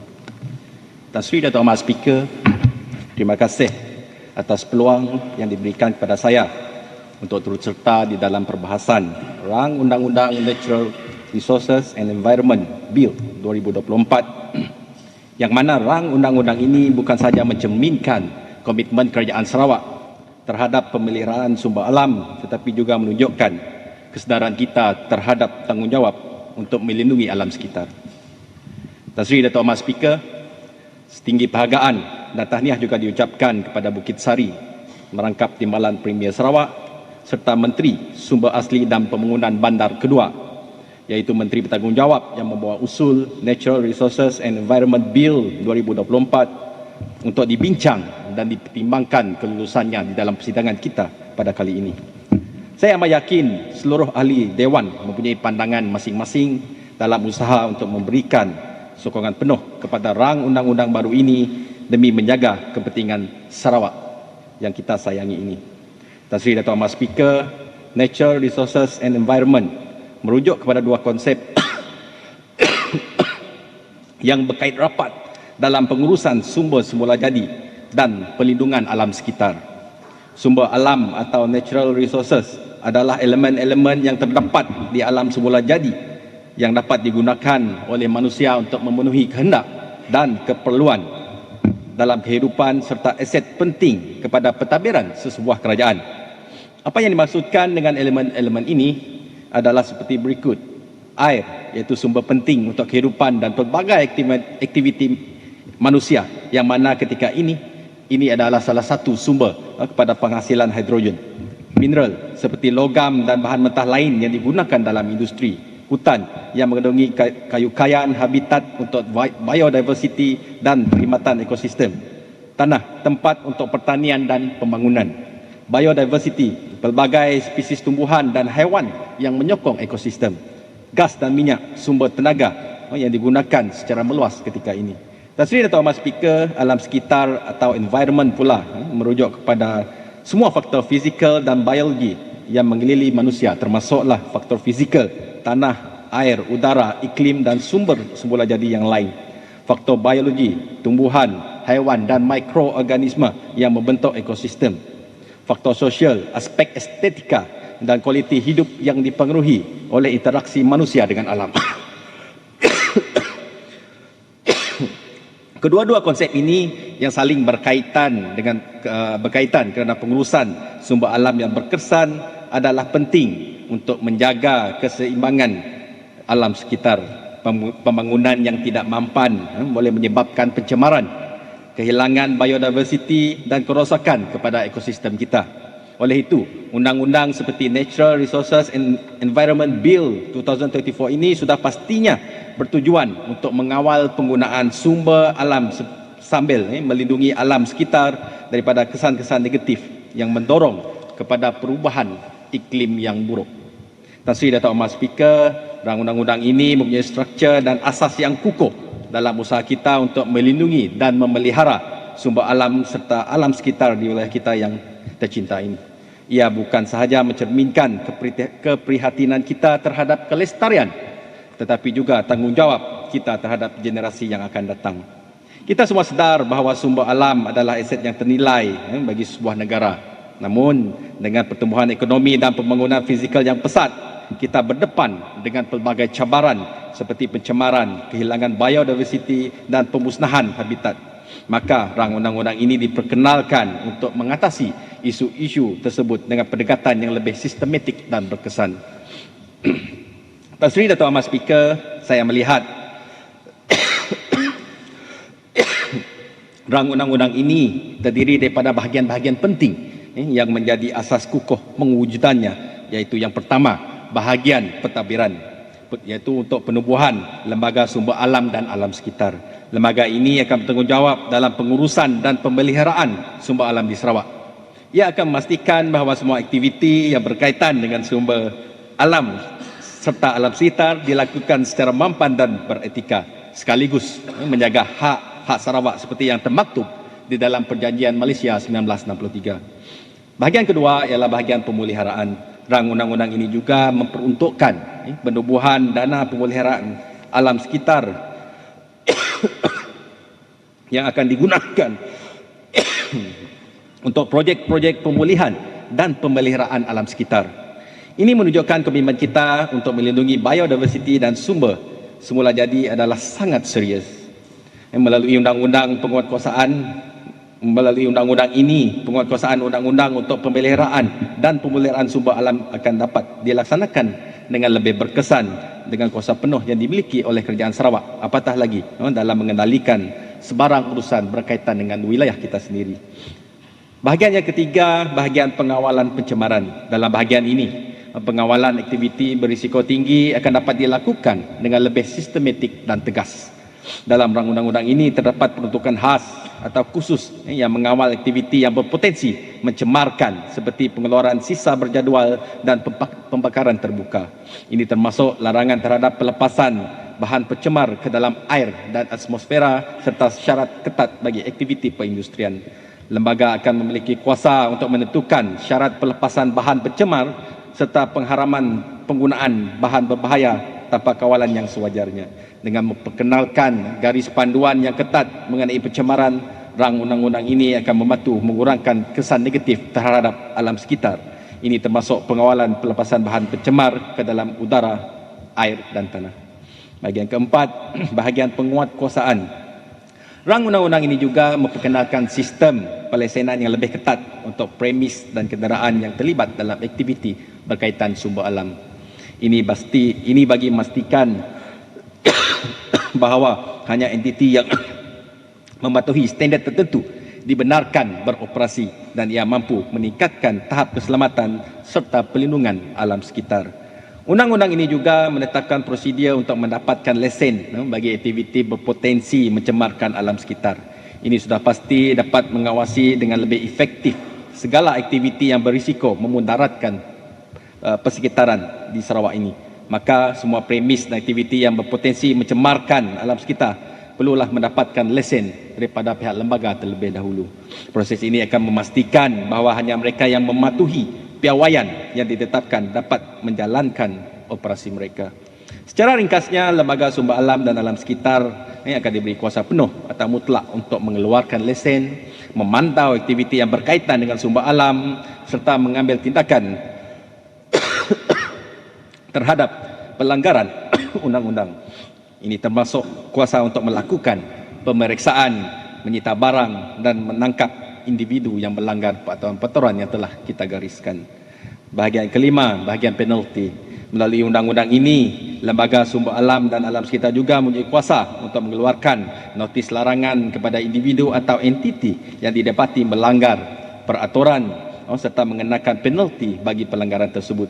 Ini sudah pasti akan meningkatkan keberkesanan penguatkuasaan sebarang undang-undang yang telah diwujudkan di Sarawak. Hukuman yang tegas bagi mereka yang melanggar peraturan dapat dilakukan dengan lebih berkesan melalui denda kewangan serta kemungkinan penutupan operasi bagi pelaku yang tidak bertanggungjawab. Dan Seri Datuk Ahmad Speaker, di samping itu, undang-undang ini juga memperkenalkan penilaian impak alam sekitar.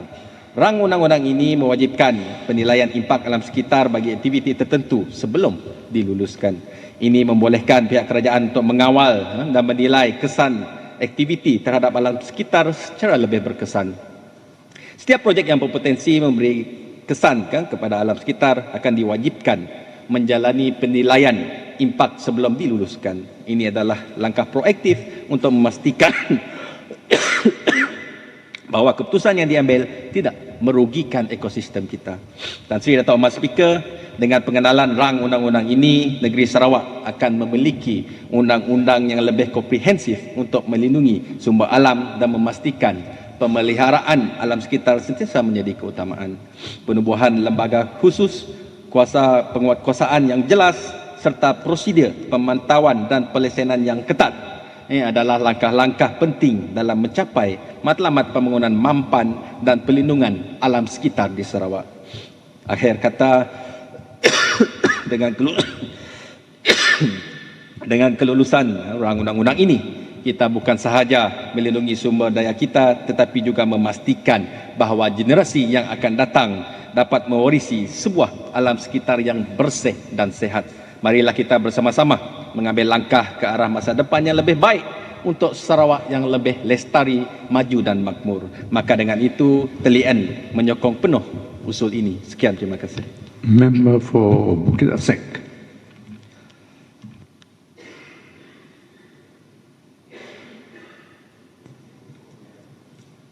Tan Sri Dato' Ahmad Speaker, thank you for the opportunity for giving me to participate in the debate on the Natural Resources and Environment Bill 2024. Tan Sri Dato' Ahmad Speaker, I rise today in full support of this bill, which represents a pivotal step for Sarawak in both environmental management and realization of our rights under the Malaysia Agreement 1963. By granting Sarawak greater authority over our own natural resources and environmental regulations, this bill empowers us to manage environmental protection and resource sustainability in ways that best serve our unique needs. Tan Sri Dato' Ahmad Speaker, the journey to reach this stage has been gradual yet transformative.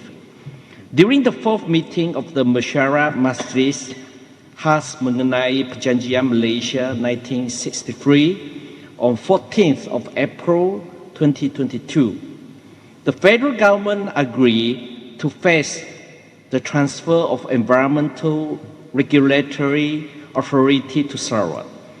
The introducing of this bill is timely, as it represents the first legislative step in realizing that agreement, enabling us to implement key provisions of the Environmental Quality Act 1974, (8) 127, tailored to Sarawak unique circumstances.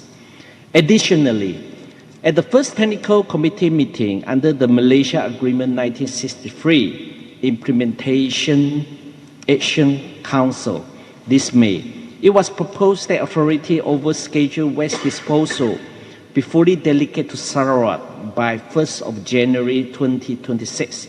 And this commitment is an essential stride towards self-governance over our environment. This bill does not merely shift administrative powers, it grants us the tools to enact meaningful environmental change. Sarawak's diverse natural landscape requires effective stewardship, and this bill enhances our capacity to safeguard biodiversity, manage pollutions, and regulate resources use with rigorous standards. The impending transfer of regulatory authority over scheduled waste disposal will allow us to set higher standards for handling hazardous and inflammable substances, enabling responses that are specific to the needs of Sarawak industries and communities. And furthermore, this bill aligns with Sarawak's long-term vision of becoming a green, sustainable state, driving sustainable economic growth and improving quality of life for our people. It enables us to manage our resources responsibly, prioritizing conservation while ensuring future generations inherit a healthier environment. The non-application of the Environment Quality Act 1974, (8) 127, in Sarawak is another crucial point. Instead of relying on federal provisions, Sarawak can now establish standards that resonate with our specific environmental and industrial landscape. In order under Article 95C on Item 8, (L) of the 9th Schedule of the Federal Constitution will formalize this autonomy, empowering us to manage dangerous and inflammable substances in ways that are both responsive and innovative. And with that, I fully support the Natural Resources and Environment Bill 2024, which signifies a new era of environmental stewardship for Sarawak. It reflects our right to self-determination, grounded in Malaysia Agreement 1963. Thank you. Member for Baleh.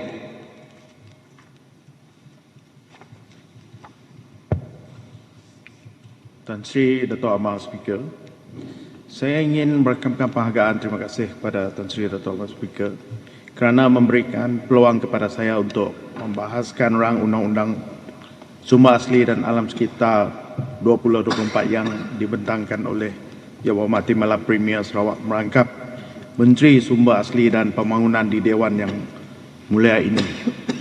Seperti yang telah kita sedia maklum, rang undang-undang ini akan memperkukuhkan lagi kuasa untuk mengawal selia urusan alam sekitar dan sisa dari Kerajaan Pusat kepada Kerajaan Sarawak berkuasa pada 1 Januari 2025. Tan Sri Dato' Amar Speaker, signifikan rang undang-undang ini adalah berkenaan dengan pengagihan kuasa kawal selia di dalam pengurusan alam sekitar dan sisa dari Jabatan Alam Sekitar kepada Lembaga Sumber Asli dan Alam Sekitar.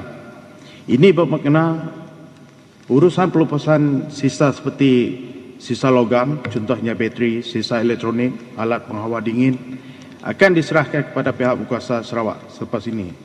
Pengagihan kuasa kawal selia ini juga turut melibatkan pelaksanaan aktiviti yang ditetapkan, iaitu di luar premis, kenderaan, pelepasan minyak ke perairan Sarawak, pencemaran atmosfera, pencemaran bunyi, pencemaran tanah dan pencemaran air.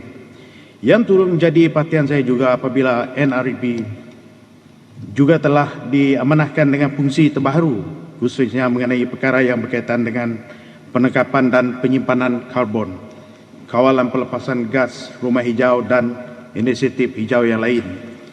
Ini merupakan satu fungsi baru yang sangat penting dan pengawalan kuasa selia yang efektif amatlah diperlukan bagi mendapatkan penghasilan yang optimum. NRB dijangka melaksanakan fungsi tambahan yang baru. Hasil daripada inisiatif tersebut merangkumi kawalan pengangkutan, pengasahan dan pemeriksaan gas berjadual yang akan dibawa keluar negara untuk penyimpanan di Sarawak. Tugasan tambahan seperti mengawal selia, mengawal dan inventari pelepasan gas rumah hijau, penilaian levy karbon dan pelaksanaan strategi pelan tindakan dan insentif ke arah pengurangan gas rumah hijau. Tan Sri Dato' Amar Speaker, tidak lengkap sekiranya kita tidak membicarakan cabaran yang bakal kita hadapi di dalam memikul peranan dan tanggungjawab yang besar ini. Sudah pastinya cabaran utama kita ialah dalam implementasi rang undang-undang baru ini di peringkat awalan. Tapi saya yakin Kerajaan Sarawak dan NRB sudah cukup bersedia memikul tanggungjawab ini dengan kerjasama daripada agensi dan jabatan kerajaan yang berkaitan. Failure is not an option. Dengan izin, kerana ini adalah peluang bagi Sarawak untuk melaksanakan pengagihan kuasa urus selia daripada Kerajaan Persekutuan kepada Kerajaan Sarawak secara berperingkat seperti yang telah termaktub di dalam Perjanjian Malaysia 1963 atau MA63.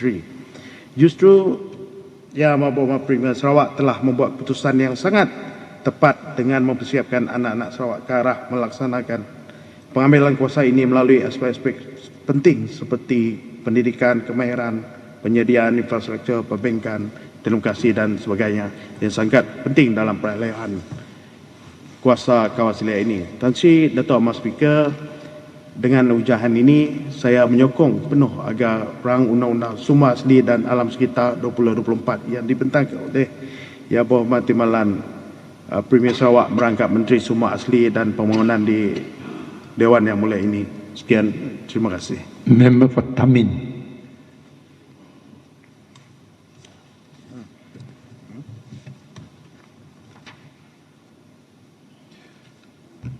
Thank you, Tan Sri Dato' Amar Speaker. First and foremost, I'd like to thank you for giving me opportunity to participate in the debate of the Natural Resources and Environment Bill 2024 tabled by our Honourable Deputy Sarawak Premier and Minister for Natural Resources and Urban Development, and also Honourable Member of Bukit Sari and 52. This new bill is another historical landmark step for Sarawak legislation. It is important because the bill seeks to regulate schedule waste and environmental issues, which were previously under the Federal Government Department of Environment, or DOE. Some of the environmental issues are under the Sarawak Natural Resources Environment Board, or NERB, and Federal Government DOE. This creates a lot of confusion to many people, including the community. But with this new bill, all the matter related to environmental and natural resources will be under Sarawak Authority, and we had a full control of it. Tansi Thomas Speaker, the Natural Resources and Environment Board in ERB Sarawak was established on 1st February 1994 pursuant to Section 3(1) of the Natural Resources and Environment Ordinance 1993 (Cap 84) under the law of Sarawak. On the other hand, the Department of Environment DOE was initially established as the Environment Division under the Ministry of Local Government and Environment on 15 April 1975. The NRB is tasked with the responsibility of protecting and managing the environment and the conservation of the natural resources of Sarawak based on the principle and sustainable development. Similar tasks also as given to DOE in the same perspective. Thus, the introduction of the Natural Resources and Environment Bill 2024 is a crucial and important for the Sarawak government is taken back the delegation power from the federal government. Mr. Speaker, in 2019, in this August House, our Sarawak Premier managed to get back the authority from the federal government to enact law regulating environment in the Sarawak. The Bill on Natural Resources and Environment Amendment 2019 was ambitiously passed in the same Sarawak Legislative Assembly on the 4th November 2019. The amendment of this time at that time is stated that Officer of Natural Resources and Environment Board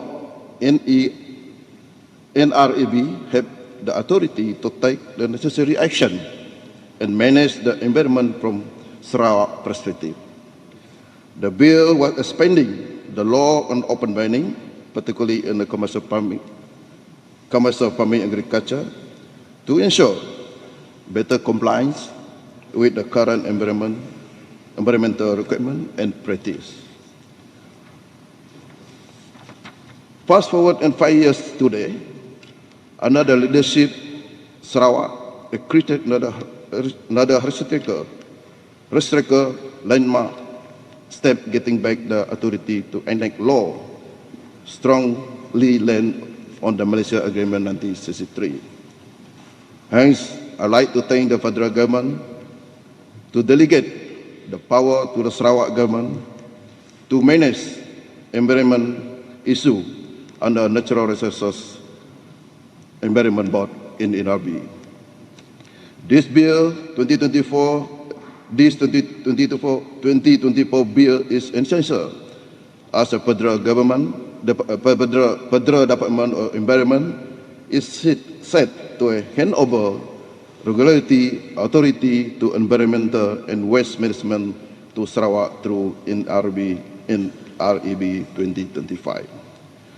Mr. Speaker, the conclusion here is not only about the Natural Resources and Environment Bill 2024, it's about the consistency of the Sarawak Premier leadership in getting back the authority in every aspect for the Sarawak.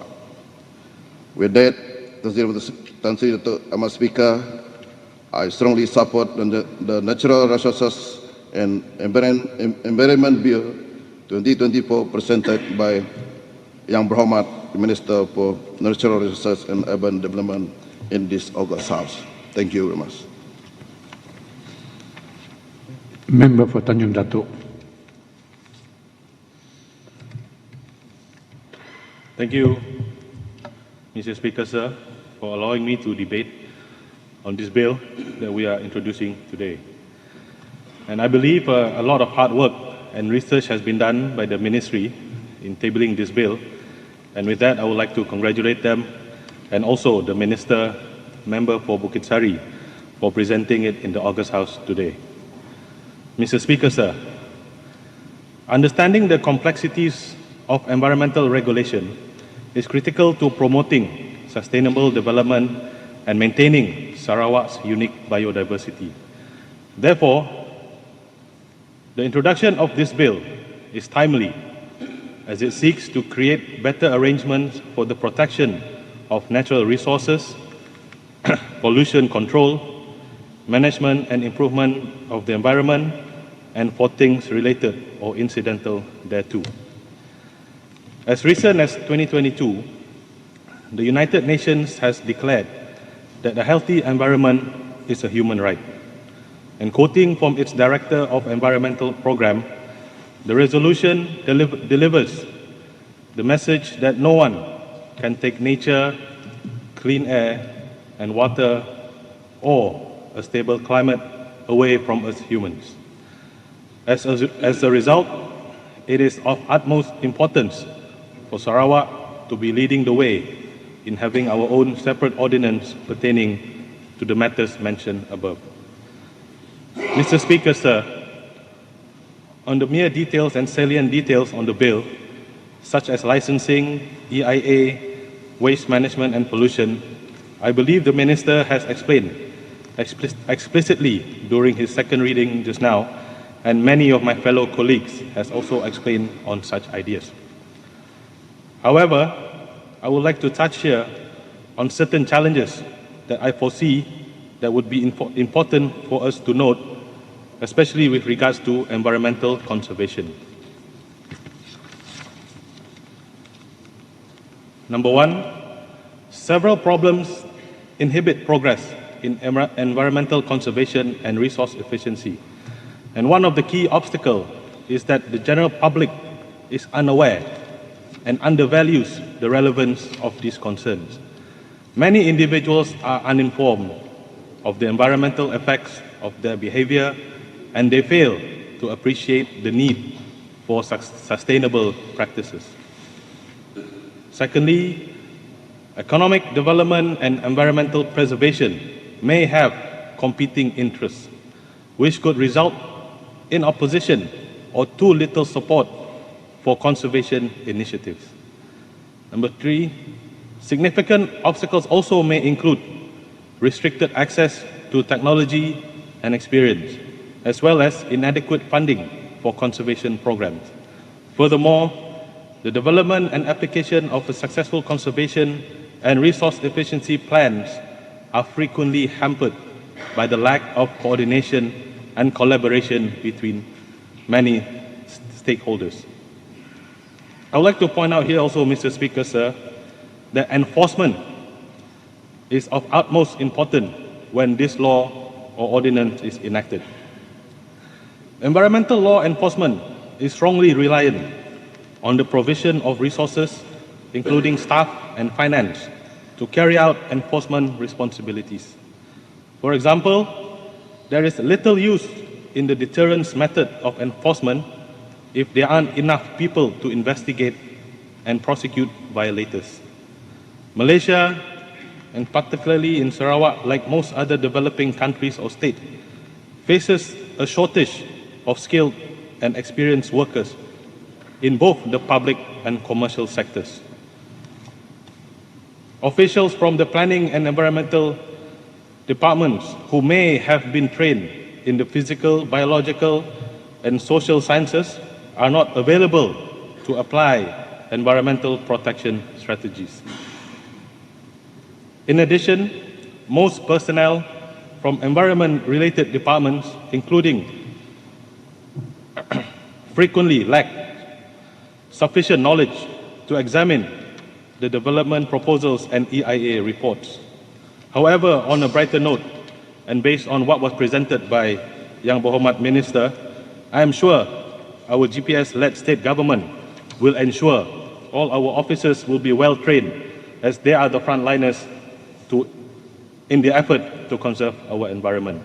And I believe, if I'm not mistaken, competent persons will be appointed to oversee these matters. Mr. Speaker, sir, to ensure that environmental laws and regulation and legislation are successfully implemented, the government must be willing to encourage active public participation.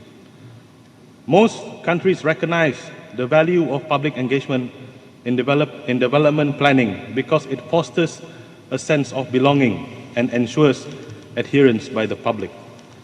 The law can only be effective if all strategic levels of government, namely the municipal, state, and federal government, agree to the common idea of restoring the environment quality. And furthermore, to avoid encroachment on the rights of dealing with land and natural resources as embodied in both state and federal constitution, the state government should be given additional powers in dealing with environmental problems rather than leaving it to the discretion of the federal government, as that is why we are presenting this bill today. We could also develop a long-term solution by leveraging on technology and innovation. This could also include increasing energy efficiency, promoting circular economy ideas, and developing environmentally friendly technologies. As a concluding remark, environmental conservation and resource efficiency are critical to achieving a sustainable future. Together we can reduce climate change, together we can safeguard natural resources, and together we can improve the well-being of current and future generations by maintaining ecosystems, conserving biodiversity, and optimizing resource usage. To overcome the obstacles, a multifaceted approach is required, including education, governance, sustainable land and resource management, collaboration, technology innovation, and economic incentives. With all that I have mentioned above, sir, and with the passing of this bill, I duly hope that the new NRE bill and the new NRE board and NRE department will raise its importance sama penting seperti Jabatan Tanah dan Survey, Jabatan JKA dan sebagainya. Hanya dengan cara ini kita dapat memberi kepentingan kepada alam sekitar di negara kita. Dengan itu saya memohon menyokong. Terima kasih, Tuan Speaker. Member for Katibas.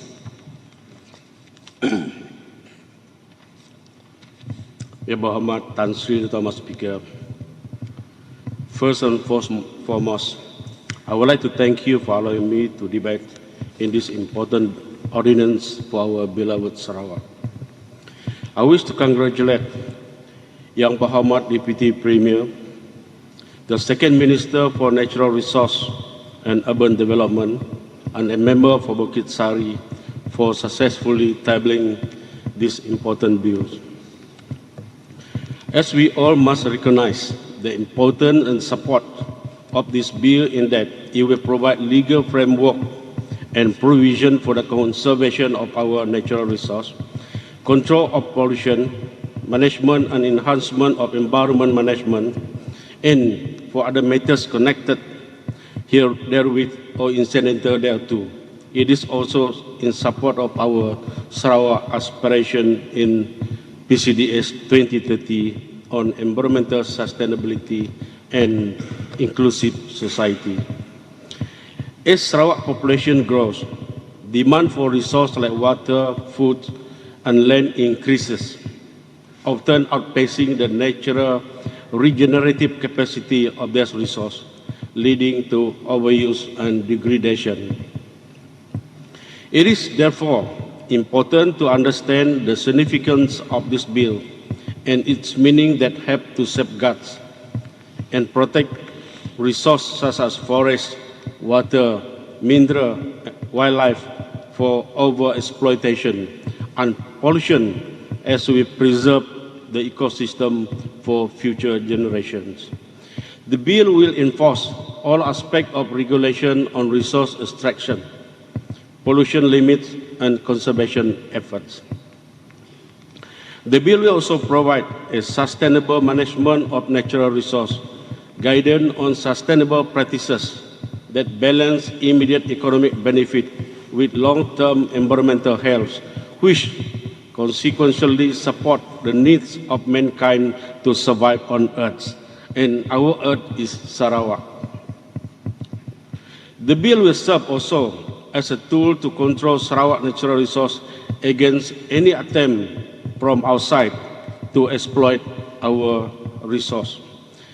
Yang Berhormat Tan Sri Dato' Ahmad Speaker, once its powers enacted, it will ensure prudent implementation and management of our natural resource, which will generate revenue, create jobs, and promote industry, while at the same time it prevents wasteful practices that could harm our economic activities. While we pursue our Sustainable Development Goal, SDG, this bill will protect our citizens from health risks related to environmental degradation. For example, loss controlling water quality, air emission, and toxic waste disposal that will help to protect our public health. We have had experience during the logjam at Sungai Ketibas, which was due to indiscriminate felling of trees along the river, and that debris caused massive clog, murky river, and destroy our fish habitat, leading to a decline in our indigenous fish population in the river. In addition, this bill will also provide equitable access to natural resources as it minimizes or prevents monopoly so that all citizens can benefit.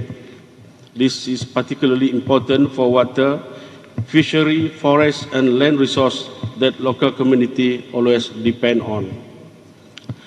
As we approach the future for new source of income, protecting our Sarawak natural resource is of paramount importance. Without this law in managing our natural resource, it can become a source of conflict when people compete for control, especially the valuable resource like oil, mineral, and water. With this legal framework, it establishes clear ownership and usage right, helping us to prevent dispute in the future. The potential dispute for control can also pose national security and vulnerability, endangering our Sarawak position on issues relating to control over our natural resource, especially the energy resource.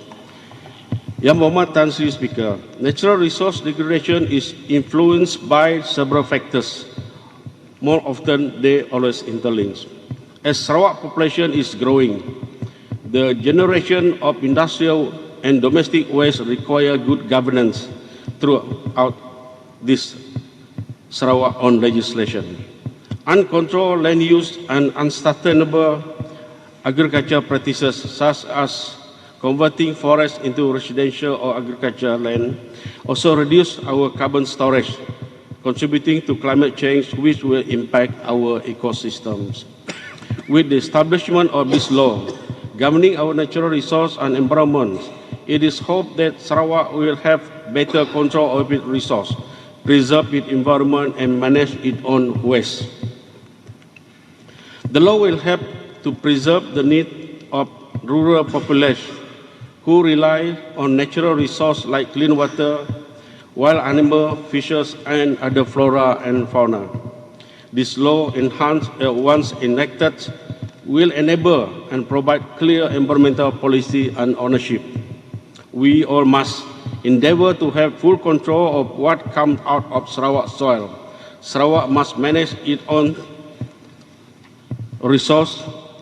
Kita jaga Sarawak, we put Sarawak first until Sarawak nak mansang, Malaysia pan nak mansang. In view of that merits of the bill, Khatibas beg to support the bill. Thank you. Member for Darul.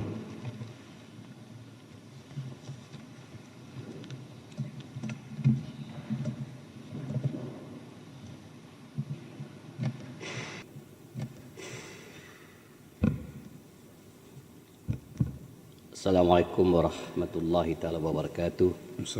Salam sejahtera dan salam Sarawakku sayang dan salam Sarawak maju makmur.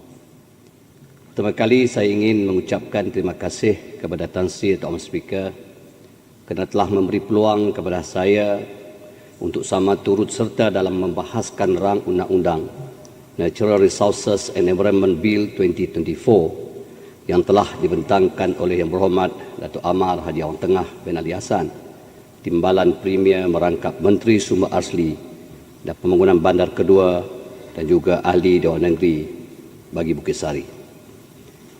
Tan Sri Dato' Ahmad Speaker, Sarawak telah mengalami fasa pembangunan yang drastik dengan peningkatan jumlah pelaburan yang tinggi mencecah 10.43 bilion merangkumi 212 projek sehingga suku ketiga tahun ini. Kesan pelaburan ini telah membuka keterangkuman ekonomi yang lebih luas kepada pendapatan negeri.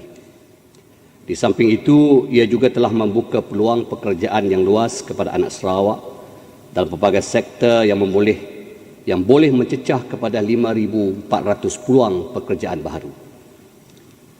Namun begitu, kita faham bahawa setiap pembangunan yang dilaksanakan akan memberi kesan secara langsung dan tidak langsung kepada alam sekitar. Selaras dengan itu, Kerajaan Sarawak telah mengambil pendekatan yang seimbang dalam merencana pembangunan negeri dengan mengambil kira kesejahteraan alam sekitar secara keseluruhannya seperti yang terdapat dalam Post-COVID Development Strategy 2030 atau PCDS 2030. Bagi menangi isu alam sekitar di negeri ini, Kerajaan Sarawak telah mengambil langkah yang tepat dengan membina undang-undang sedia ada dan memberi kuasa yang lebih eksklusif kepada negeri dalam mengawal dan mentadbir alam sekitar. Ini juga selaras dengan hak yang dinyatakan dalam Perjanjian Malaysia 1963 ataupun MA63 mengenai hak Sarawak dalam alam sekitar. Tan Sri Dato' Speaker, saya ingin menarik perhatian Dewan Yang Mulia ini bahawa isu dalam alam sekitar bukan hanya masalah di Sarawak. Malah ianya merupakan isu global dan memerlukan pendekatan yang secara menyeluruh. Isu perubahan iklim dengan faktor cuaca yang tidak menentu memberi impak yang besar kepada negara dan Sarawak khususnya seperti isu keterjaminan makanan, banjir, kemarau dan sebagainya. Tan Sri Dato' Speaker, the most common issue of government agencies in enforcing law is heavily relies on the allocations of resources in terms of personnel and funding in which necessary to carry out the enforcement function. For instance, there is a little point in employing of deterrent style of enforcement if there are insufficient personnel to investigate and prosecute offenders. Shortage of skilled and experienced professionals in both public and private sector is a common phenomenon in Sarawak. The planning and environmental department official trades in physical, biological and social sciences needed to implement the environment's protection techniques need to be enhanced. A major challenge faced by state is to accelerate a fair increase of income and promote access to financial resources and utilize properly.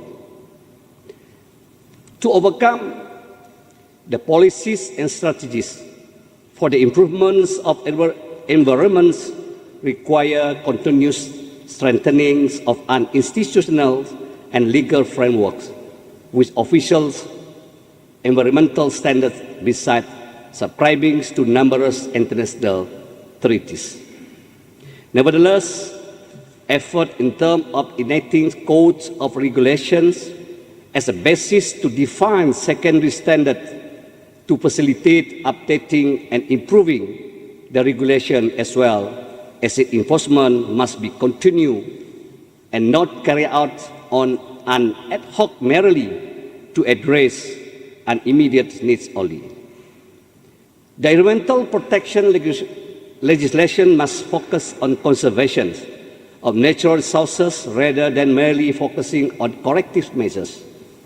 This law must include prevention of environmental damage by development activities for planning environmental policies. It must include, among others, the development planning process to focus on features of land and natural resources, environmental impact assessments to prevent negative impacts of production activities and construction works, and the management plan for protected areas. Another additional point, continuous engagement with all stakeholders, particularly to increase the awareness on environment programs, should be enhanced. The outreach program, especially at the rural as well, the environment program at school, need to be reviewed with more interactive and innovative approaches. Mr. Speaker, the legal environment framework is a tool for identification and prevention of natural pollution sources, the prevention and environmental threat to the health of population, and the improvements of the quality of life of people in general. Three key aspect approaches in the context of legal frameworks for environmental protection in Sarawak. Firstly, this is the process of global environmental transformation and its potential and actual damage features. Secondly, these are the trend of the legal frameworks aimed at preventing negative environmental damage and minimizing its consequences. Thirdly, potential prospects of the future legal frameworks for environmental protection in the sustainable development of society. Mr. Speaker, the two standout features introduced in the new bill are, number one, management of scheduled waste. At present, the federal government, through the DOE, is regulating scheduled waste through Environmental Quality Act 1974, Act 127, and its subsidiaries legislations such as Environmental Quality Scheduled Waste Regulation 2005 and others. With this bill, the Sarawak government through NREB will have a better position to regulate and manage the disposal of scheduled waste within Sarawak. Number two, licensing of restricted activities. Section 28 and 29 of this bill provide the provision of regulate through issuance of license as such. One, premises for placements or deposit of waste. Number two, conveyance. This poses potential to cause pollution to the environment. It's important to regulate these two activities through a licensing process to prevent, to control, and to mitigate pollution. The introduction of financial penalties in the law is something we should applaud and commend. The financial penalties refer to the monetary consequences imposed on individuals or organizations for not adhering to certain rules, laws, and agreements. These penalties serve as a deterrent against undesirable behavior and encourage compliance through the potential loss of money, thereby influencing economic decision-making and self-regulation strategies. In addition, the board may impose a financial penalty for any breach or non-compliance of any provision under ordinance. For instance, a penalty amounted not exceeding 20 million ringgit, and in the case of a second or subsequent non-compliance, an amount of 10 times of the financial penalty which was imposed for the first non-compliance. So the purpose of financial penalty is to deter the offenders from repeating similar offences in the future and to provide compensations to those affected by their actions. Tan Sri Tuan Speaker, menjangkau perubahan iklim dan kekuatan alam sekitar yang untuk bertahan kita perlu berhati-hati dalam merencana pembangunan. Dasar dan strategi kerajaan negeri sedia ada telah mencakupi isu-isu dalam pembangunan dan alam sekitar serta perlu dinilai berdasarkan perkembangan semasa dalam kemajuan teknologi dan digital. Saya menyeru semua rakyat Sarawak untuk bekerjasama dengan kerajaan Sarawak untuk sama-sama menjaga alam sekitar dan menjadi rakyat yang bertanggungjawab dalam menjamin integriti alam sekitar. Alam sekitar yang dinikmati kita hari ini adalah diwarisi kepada generasi yang akan datang dan menjadi amanah kepada kita untuk memeliharanya. Oleh itu, pindaan terhadap Natural Resources and Environment Bill 2024 perlu disambut baik oleh semua pihak. Secara langsungnya, pindaan ini memberi impak yang positif kepada alam sekitar di Sarawak melalui pengurangan kos kerajaan dalam menangani impak alam sekitar. Cadangan pindaan secara menyeluruh undang-undang ini termasuk mengenakan hukuman yang berat terhadap pesalah adalah satu pendekatan pencegahan, bukannya sekadar untuk menghukum. Selain itu, pindaan ini juga satu langkah jangka panjang ke arah mencapai kelestarian Sarawak dalam mencapai net zero emission pada tahun 2050. Selaras dengan agenda Sarawak Sustainability Blueprint Sarawak Energy Transition and Green Economy, pindaan undang-undang ini adalah bertepatan pada waktunya. Sebagai anak Sarawak dan demi Sarawakku sayang, Tan Sri Tuan Speaker, Daru menyokong penuh pindaan undang-undang Natural Resources and Environment Bill 2034. Sekian, terima kasih. Member for Lingga. Assalamualaikum warahmatullahi wabarakatuh. Salam sejahtera dan salam Sarawak Maju Makmur. Terlebih dahulu saya ingin mengucapkan ribuan terima kasih kepada Tan Sri Dato' Ahmad Speaker kerana memberi peluang kepada saya untuk mengambil bahagian dalam perbahasan atas bacaan kali yang kedua bagi rang Undang-Undang Natural Resources and Environment Bill 2024 yang dibentangkan oleh Yang Berhormat Dato' Ahmad Timbalan Premier, Menteri Sumber Asli dan Pembangunan Bandar Kedua dan merangkap Ahli Dewan Undangan Negeri N82 Bukit Sari. Tan Sri Dato' Ahmad Speaker, isu pemanasan atau perubahan iklim adalah cabaran terbesar di seluruh dunia, khususnya pelepasan gas rumah hijau dengan peningkatan pelepasan karbon dioksida yang telah berterusan sepanjang abad yang lalu akibat daripada pelbagai aktiviti. According to Green the Earth article written by Cara Anderson, a UK-based copywriter, August 19, 2024, there are 5 top sectors responsible for high CO2 emissions.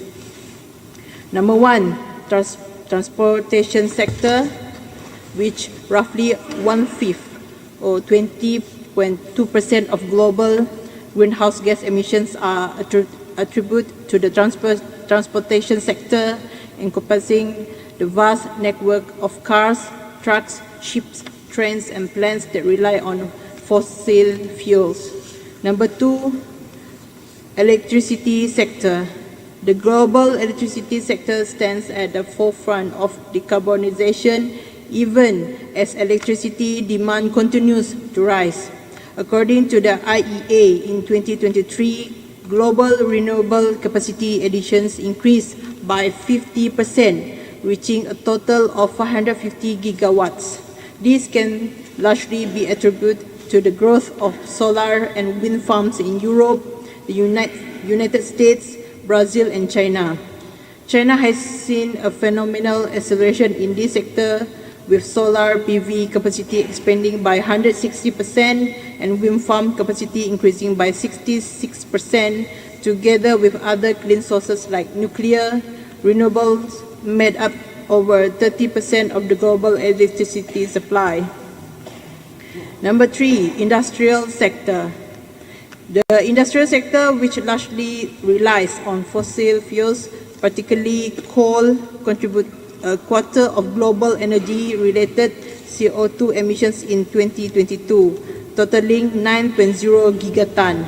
Despite a modest decline due to decreased activities in China's industrial sector and the global energy crisis, this figure still fails to align with the net zero emissions by 2050. Number 4, building sector. The building sector is responsible for over a third of global energy consumptions and emissions. This encompasses the energy used in the construction, heating, cooling, and lighting of residential and commercial spaces, as well as the appliances and equipment contained within. And number 5, agriculture sector. Agriculture grapples with a unique challenge when it comes to climate change.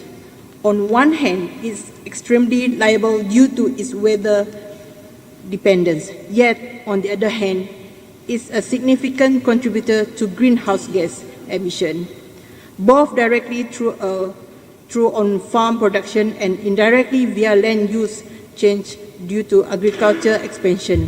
In total, agriculture itself, forestry, and other land use account for roughly 23% of global GHG emission, and most direct emission can be attributed to methane and nitrous oxide.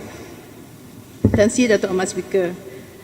Sebentar tadi saya telah menjelaskan faktor utama yang telah menyumbang kepada isu pemanasan global yang semakin meruncing.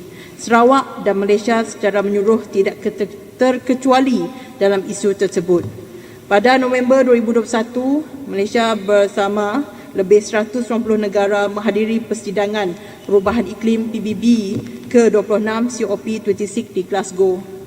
Sidang kemuncak COP26 membawa kepada semua pihak bersama-sama untuk mempercepatkan tindakan ke arah matlamat Perjanjian Paris dan Konvensyen Rangka Kerja PBB mengenai perubahan iklim. Semasa COP26, Malaysia komited untuk mengurangkan intensiti pelepasan GHG sebanyak 45% menjelang 2030 daripada tahap 2005 dan mencapai sifar bersih menjelang 2050. Selaras dengan komitmen Malaysia untuk mengurangkan pelepasan GHG, Kerajaan Sarawak turut komited mengawal selia sumber asli dan alam sekitar melalui pelaksanaan PCDS 2030. Justru itu, Kerajaan Sarawak telah mengambil langkah untuk pengawalan mutlak atau kuasa autonomi dalam pengurusan sumber asli dan alam sekitar daripada Kerajaan Persekutuan, di mana Jabatan Alam Sekitar Negeri Sarawak, Jabatan Alam Sekitar Negeri DOE akan diserap di bawah Lembaga Sumber Asli dan Alam Sekitar NREB pada tahun 2025. Tan Sri Dato' Ahmad Speaker, Lembaga Sumber Asli dan Alam Sekitar Sarawak NREB bukanlah satu lembaga yang asing atau baru. Ianya telah ditubuhkan sejak 1 Februari 1994 dan tahun ini merupakan tahun ke-30 penubuhan NREB. Jelas sekali dengan pengalaman selama 30 tahun pentadbiran, ianya membuktikan NREB telah berjaya melaksanakan tugasnya berdasarkan mandat yang diberikan oleh negeri di bawah Seksyen 5 Ordinans Sumber Asli dan Alam Sekitar. 30 tahun penubuhan NREB bukanlah merujuk kepada pengiktirafan peredaran massa, tetapi ianya satu pengiktirafan kepada kaki tangan NREB yang berdedikasi dan kompeten di seluruh 7 bahagian di dalam negeri Sarawak. Dengan kuasa autonomi diberikan Kerajaan Persekutuan kepada NREB menjelang tahun 2025, ianya juga adalah satu mandat yang tinggi dan bermakna kepada Kerajaan Negeri Sarawak di mana pengambil alihan itu adalah selaras dengan autonomi Sarawak terhadap alam sekitar di bawah Perjanjian Malaysia 1963 MA63. Tan Sri Dato' Ahmad Speaker, merujuk kepada latar belakang NRB mengikut Seksyen 3/1 Ordinans Sumber Asli dan Alam Sekitar 1993 Bab 84 Undang-Undang Sarawak, awalnya NRB adalah ditugaskan dengan tanggungjawab untuk melindungi dan menguruskan alam sekitar dan pemulihan sumber asli berdasarkan prinsip-prinsip pembangunan mampan. Maka setelah kelulusan Rang Undang-Undang Natural Resources and Environment Bill 2024, NREB akan diamanahkan dengan fungsi baru, khususnya mengenai perkara yang berkaitan dengan penangkapan dan penyimpanan karbon, kawalan pelepasan gas rumah hijau dan inisiatif hijau lain. Merujuk kepada laporan media Suara Sarawak 1 Februari 2024 daripada Timbalan Menteri Sumber Asli dan Pembangunan Bandar telah menyatakan antara fungsi tambahan yang dijangka akan dilaksanakan oleh NREB hasil daripada inisiatif baru tersebut ialah kawalan pengangkutan, pengesahan dan pemeriksaan gas berjadual yang akan dibawa ke luar negara untuk penyimpanan di Sarawak, mengawal selia, mengawal dan inventori pelepasan gas rumah hijau, penilaian levy karbon dan pelaksanaan strategi, pelan tindakan dan insentif ke arah pengurangan atau pengurangan gas rumah hijau. Dengan fungsi tambahan baru tersebut, ianya membuktikan Sarawak telah mengambil langkah bersiap siaga bagi menghadapi sebarang cabaran untuk mengembangkan ekonomi dengan mengambil kira keselamatan negeri dan alam sekitar. Semestinya tanggungjawab ini bukanlah satu yang mudah untuk dilaksanakan, namun Kerajaan Sarawak has foreseen these important issues for the sustainable development. Tan Sri Dato' Ahmad Speaker, after I observe all the details on this bill, the Sarawak government is very committed to utilizing the green and sustainable economy to a higher level along with the implementation plan for PCDS to 2030. So therefore, I hereby fully support the Natural Resource and Environment Bill 2034. Thank you.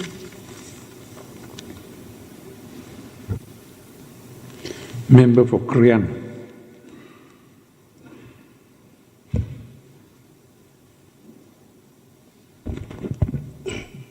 Terima kasih Tan Sri Dato' Ahmad Speaker.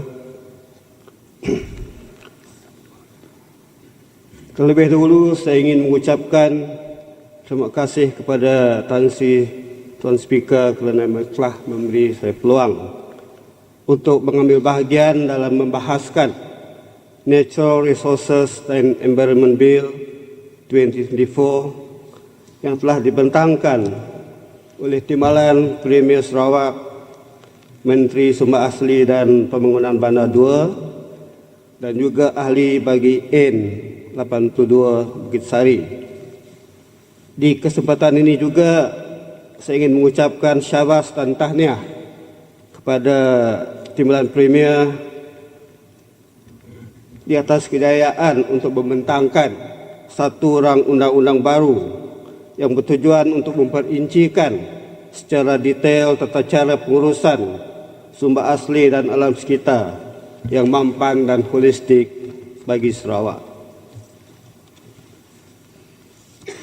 Tan Sri Speaker, sebelum ini kuasa untuk mengurus sumber asli dan alam sekitar di Sarawak adalah di bawah bidang kuasa Kerajaan Persekutuan melalui Jabatan Alam Sekitar, Kementerian Sumber Asli dan Kelestarian Alam.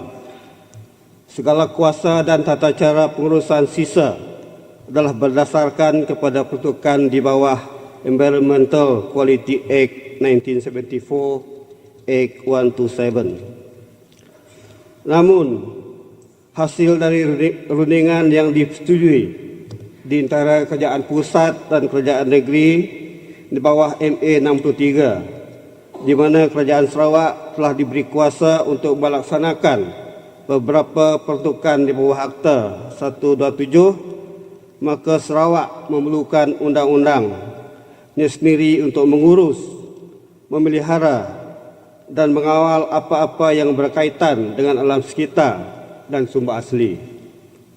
Oleh itu, dengan terbentangnya rang undang-undang sumber asli dan Alam Sekitar 2024 ini dilihat sebagai satu langkah yang amat signifikan dan strategik bagi Sarawak, bukan sahaja untuk memastikan kelestarian alam sekitar, tetapi juga ia selari dengan agenda kerajaan untuk memperkasakan ekonomi hijau dan alam sekitar yang mampan.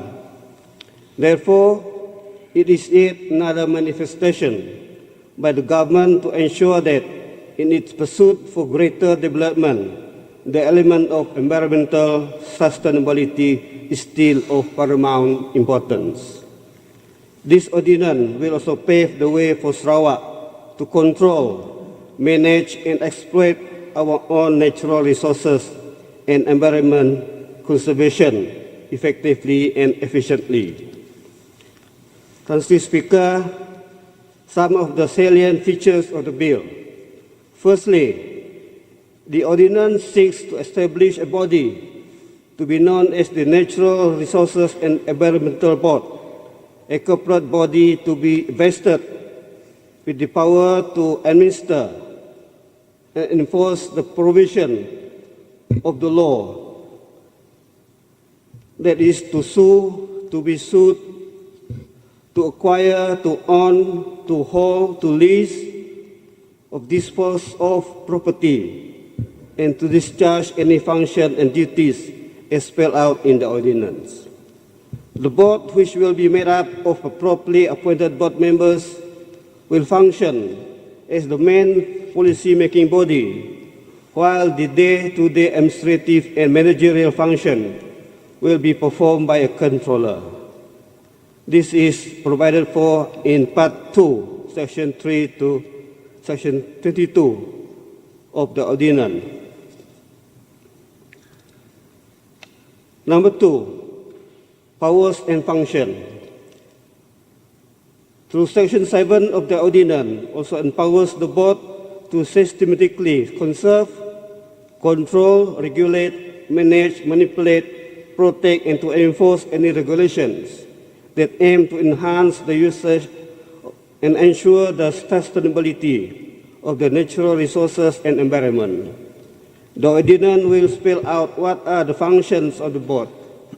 This includes the determination of quality and benefits of fauna and flora to human, to liaise and coordinate with the relevant ministry on the environmental issues, to recommend to the ministry with regards to the policy on pollution, promote, encourage, coordinate and carry out planning on environmental management, waste management, and to recommend measures and activities to reduce carbon emission as provided for under the Environment Reduction of Greenhouse Gases Ordinance 2023 or any other relevant law in force. Thirdly, with regards to conservation and improvement of natural resources and protection of the environment. One of the most important features of the ordinance is that it provides for the manner in which natural resources can be conserved and the protection of the environment. The Majlis Mesyuarat Kedua Negeri, upon the recommendation by the board and by notification in the Gazette, can declare any area of land, either alienated or unalienated, as a conservation area to be managed by the board for the protection and conservation of natural resources to provide for the safeguard and enhancement of the environmental of such land. Therefore, Mr. Speaker, before I conclude, I would like to echo and agree to the point that was raised by my colleague from Daro, that is, in order to ensure the effectiveness of this law, it is of paramount importance that the people at large to be involved to make sure that this law can be enforced and observed by the general population. Therefore, Tuan Speaker, in conclusion, secara keseluruhannya, rang undang-undang ini menggariskan secara terperinci tata cara pengurusan sumber asli dan alam sekitar dengan menyediakan satu legal framework yang cukup komprehensif dan inklusif. Ordinans ini nanti akan memberi kuasa kepada Sarawak untuk menentukan bagaimana kita hendak mengurus dan memelihara sumber asli dan alam sekitar mengikut keperluan dan cara kita sendiri. Ianya juga merupakan satu inisiatif yang holistik oleh kerajaan selaras dengan PCDS 2030 Sarawak yang menitikberatkan kemampanan alam sekitar dalam kita merancangkan usaha pembangunan negeri Sarawak. Oleh itu, rang undang-undang ini yang dibentangkan ini oleh timbalan Premier harus disokong oleh semua ahli dewan yang mulia ini demi untuk menjaga kelestarian alam sekitar dan juga sumber asli negeri Sarawak. Maka dengan ini, Tan Sri Speaker, saya mohon untuk menyokong. Terima kasih. Member for Murum. Thank you, Tan Sri Dato' Ahmad Speaker. Good morning. Salam Sarawak Maju dan Makmur dan salam segulai sejalai. Thank you for the honor and the opportunity given to debate on Natural Resources and Environment Bill 2024 tabled by Yang Berhormat Timbalan Premier, Menteri Sumber Asli dan Pembangunan Bandar Kedua dan Ahli Dewan Sarawak N82 Bukit Sari for the second reading. Tan Sri Dato' Ahmad Speaker, I stand before you to voice my unwavering support for the Natural Resources and Environment Bill 2024, a bill that marked a historic turning point in our approach to environmental stewardship and sustainable development in Sarawak.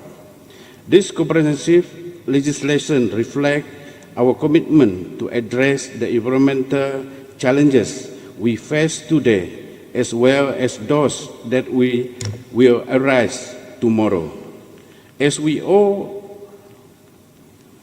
are all aware, Sarawak is blessed with abundance of natural resources, lush rainforests, majestic river, and a rich diversity of flora and fauna that make our state unique and valuable not only within Malaysia but also globally. However, with this blessing comes significant responsibilities. It is our duty as representatives of the people to enact laws that protect and preserve our natural heritage. The Natural Resources and Environment Bill 2024 is a proactive response to these duties, as it establishes clear guidelines, strong oversight mechanism, and enforceable regulation to ensure that our environmental resources are protected for future generations. I would like to take a moment to express our sincere appreciation to the federal government for entrusting Sarawak government with the autonomy to manage matters related to natural resources and environment that fall within the state list. The acknowledgement of Sarawak's unique context not only strengthens our governance but also demonstrates a respectful partnership that align with the Malaysia Agreement 1963. By enabling Sarawak to assume responsibility in this realm, we are fostering a collaborative approach, one that powers our local authorities while safeguarding the environment. Tan Sri Dato' Ahmad Speaker, this bill introduced several essential provisions that I believe will form a robust foundation for environmental conservation and pollution control in Sarawak. A key feature is the establishment of the Natural Resources and Environment Board, NREB, a body dedicated solely to overseeing the conservation, management, and enhancement of our natural resources and environment. This board will be responsible for setting strategies, guiding policies, and making critical decisions on environmental matters that affect us all. By establishing the board, we are institutionalizing our dedicated structure that will ensure continuous focus and action on environmental issues. The Natural Resources and Environment Bill 2024 also empower the board with a broad and necessary powers to take decisive action to prevent and control pollution. Pollution is one of the gravest threats to our environment.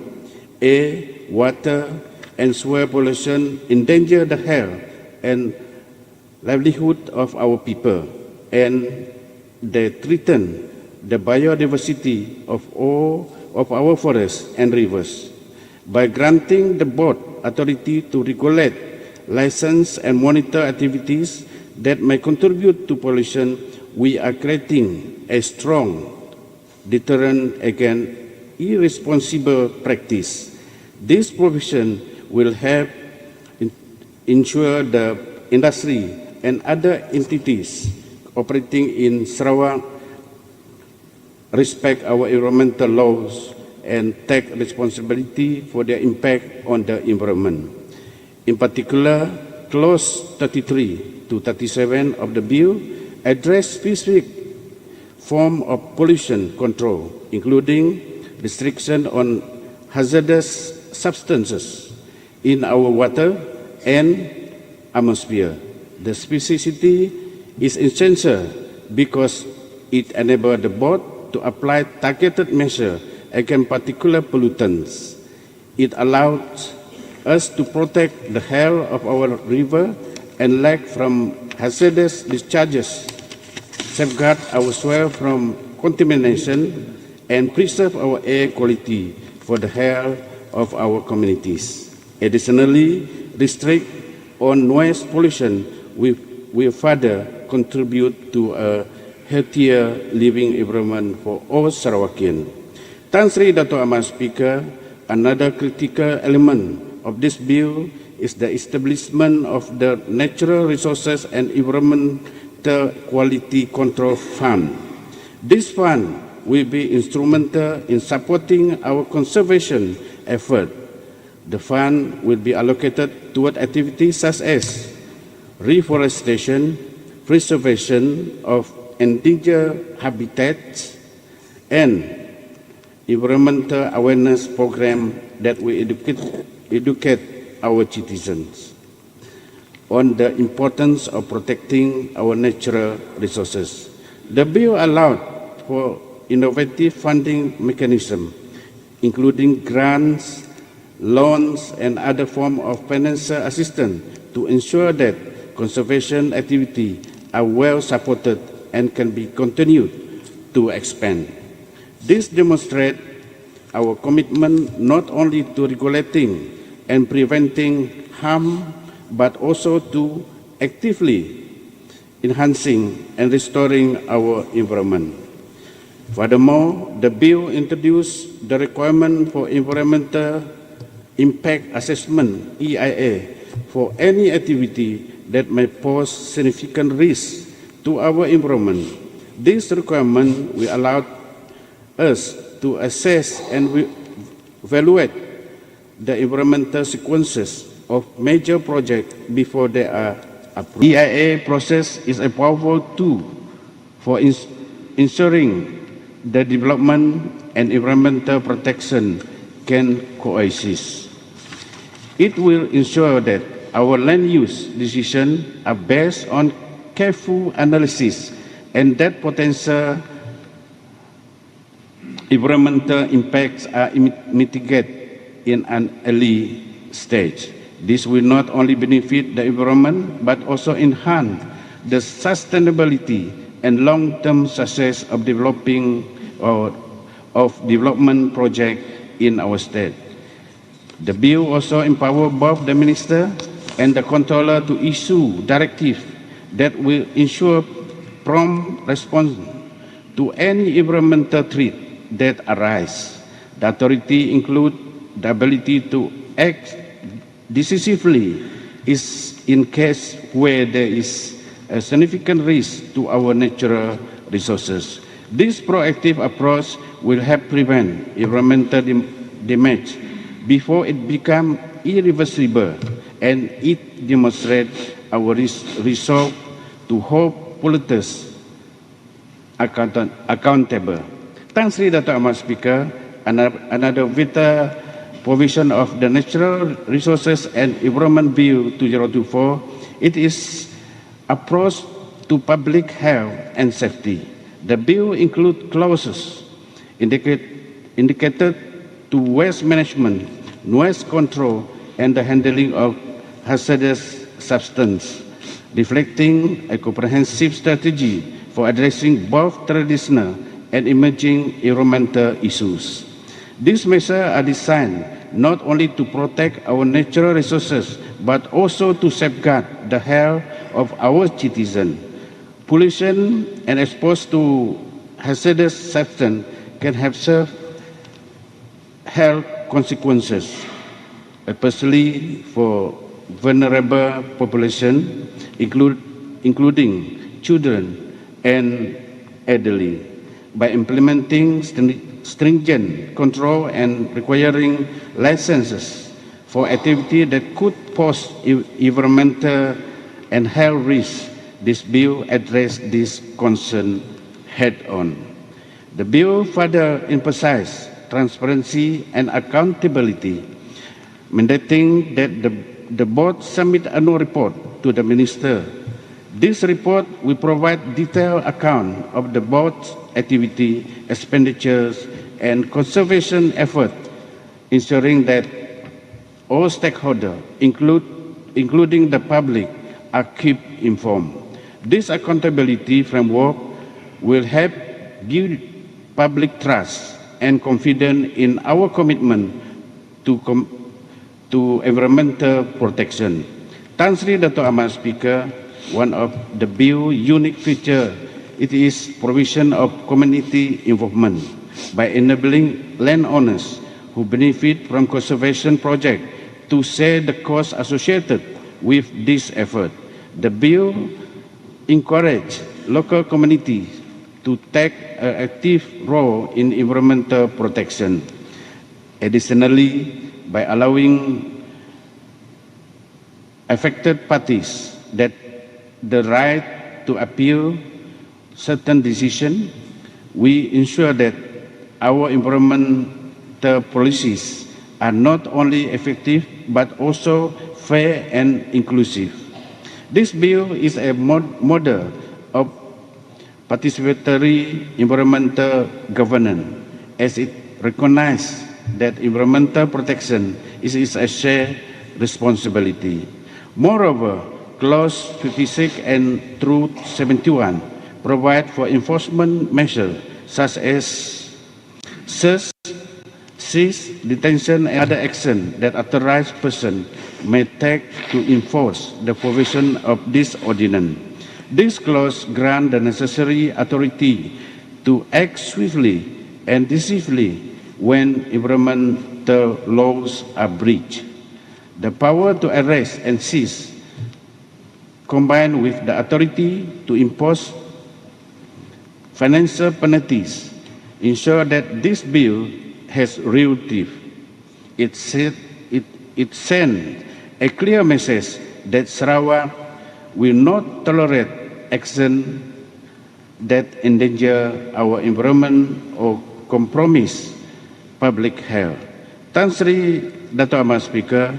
Another commendable aspect is the provision of training and certification. This bill required the employment of competent persons to conduct specified environmental activity.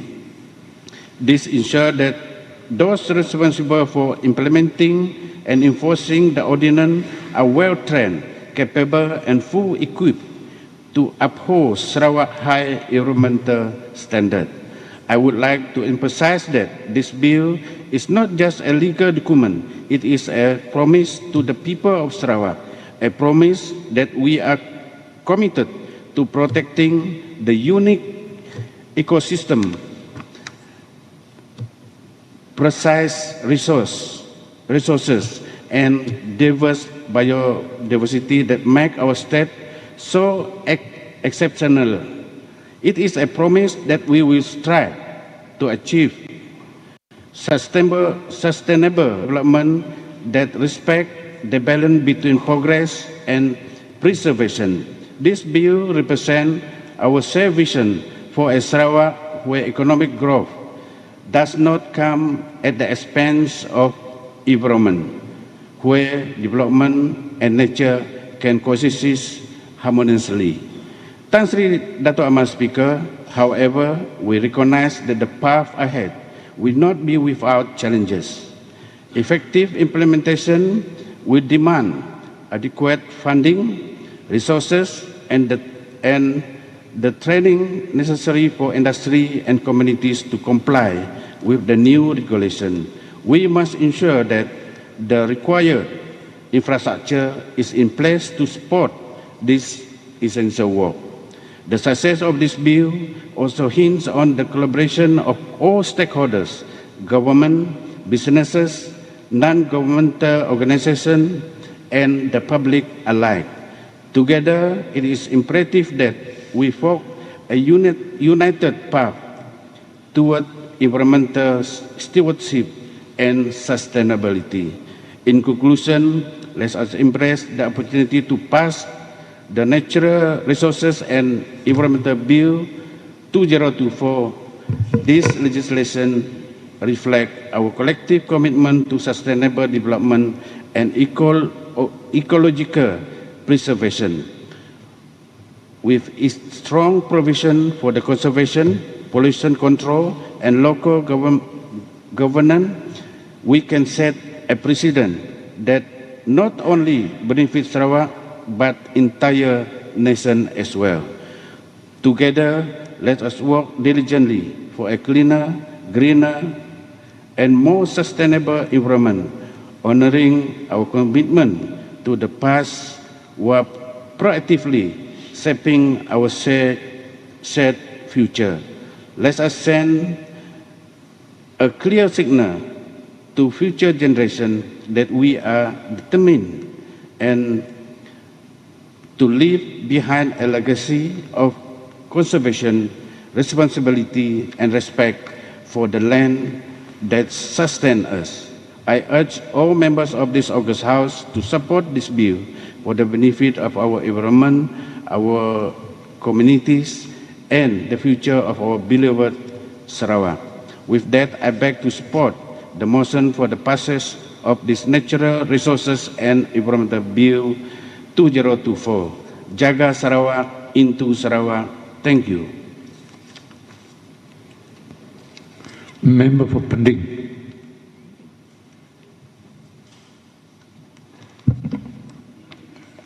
Thank you, Tuan Speaker, for giving me the opportunity to debate on this Natural Resources and Environment Bill 2024. Sarawak aspires to be an international leader in renewable energy and a pioneer in climate action.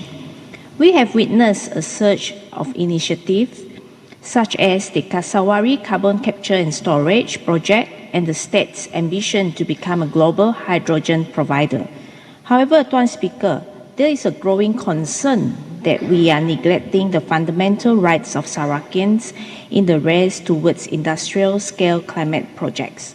While Sarawak champions large-scale ventures, it seems that there is a disproportionate lack of effort in safeguarding the rights of our people and the environment. In the face of the climate crisis, genuine and just climate action must include protections for human rights and environmental sustainability. We cannot afford to overlook these issues. Therefore, I urge the state government to consider improving the following 3 areas that have critical impact on the environment. First is on safeguard in carbon capture and storage projects. Tuan Speaker, Kasawari, the largest offshore CCS project located at Block SK316, about 200 kilometers off Bintulu, is being held as a milestone in Sarawak energy transition. But there are serious doubts about its efficacy. Although the global proponents claim that CCS can capture up to 90% of the CO2 emissions and consequently dispose, the reality is far less promising. In fact, the global average capture rate is around 49%, with some projects capturing as little as 10%. So what action will be taken if the Kasawari project fails short of its target? Will the project proponents be held accountable? And more importantly, what are the measures in place to monitor and assess the effectiveness of the CCS project? CCS is far from exact science. Sarawak government should know that there have been many critics leveled against the CCS technology. According to the Intergovernmental Panel on Climate Change, IPCC, carbon capture is the most expensive and least effective method of reducing carbon emissions. In fact, nearly half of the CCS projects announced globally between year 1995 and 2019 were either cancelled or put on hold. Tuan Speaker, given these realities, why is Sarawak pushing ahead with such confidence that this project will succeed? The Kasawari project may carry international prestige, but prestige should not come at the cost of public funds and environmental integrity. We must question whether Sarawak resources are being spent wisely on a technology which is underperforms. Furthermore, we must consider the long-term implication of investing in such projects. Even if Kasawari project is positioned as a solution for reducing emissions, we must be cautious not to invest into a technology that may fail to deliver the desired results. The Sarawak government must demand rigorous evaluations, independent assessment, and hold stakeholders accountable at every stage of this project. As stewards of the state resources, it is our responsibility to ensure Sarawak's energy transition is not only bold, but also credible and sustainable. Secondly, concern about the green hydrogen. Green hydrogen is often touted as a clean energy source, yet there are serious concerns that the green hydrogen economy will drive out demand for hydroelectric dams as the production requires significant water and energy resources. These dams have been linked to numerous human rights and environmental violations. Sarawak has already expressed interest in building hydroelectric cascading dams in Sungai Tutor, Baram District, Sungai Gat, Kapit, and in the Balaga District. While the Premier has claimed that local community, the Right Honourable Premier has claimed that local community consented to this project, a petition signed by nearly 1,000 affected residents from Sungai Tutor suggests otherwise. They assert that no consultation was ever conducted, and no consent was given at the time of the announcement. Copies of these petitions have been presented to the Right Honourable Premier Office and the local YB's office. Yet it seems that their concerns have not been adequately addressed. Tuan Speaker, how can this discrepancy exist between what the Right Honourable Premier said and what the community are experiencing on the ground? This raises a fundamental question about transparency and public consultation. Thirdly, on the Sarawak Ombudsman Ordinance, transparency and access to public information. When the Sarawak Ombudsman Bill was introduced, the Deputy Premier, who is also the Honourable Member from Bukit Sari, assured that the Sarawak Ombudsman Bill will enhance transparency and accountability by allowing the public to report maladministration. However, recent public statement made by Tuan Speaker, your good self, indicates that this law has yet to be implemented in practice. State ministry and agency are still not prepared to execute it. Tuan Speaker, at least the state acknowledged this delay. When we talk about protecting Sarawak natural resources, whether it's our forests, rivers, or biodiversity, we must acknowledge that the public oversight is essential. This is where the Ombudsman Ordinance could play a critical role. The challenges Sarawak faces in addressing environmental degradation, deforestation, and large-scale development projects demand strong mechanism of accountability. Without them, environmental regulation risks being undermined and local communities may be left powerless when their livelihoods and ecosystem are threatened. Tuan Speaker, a functional ombudsman system could serve as a powerful tool to hold government agencies accountable. This will allow Sarawakians to demand explanation, transparency, and corrective actions in cases of environmental mismanagement. However, having Sarawak Integrity and Ombudsman Unit to report directly to the Dewan Undangan Negeri alone is insufficient. If Sarawak truly aims to emulate the Swedish Ombudsman model, we should go further. Sweden's model does not stop at Ombudsman oversight. It includes robust transparency laws. Standing Order 32.1, a member shall confine his observation to the subject under discussion and may not introduce matters irrelevant thereto. Standing Order 32.1.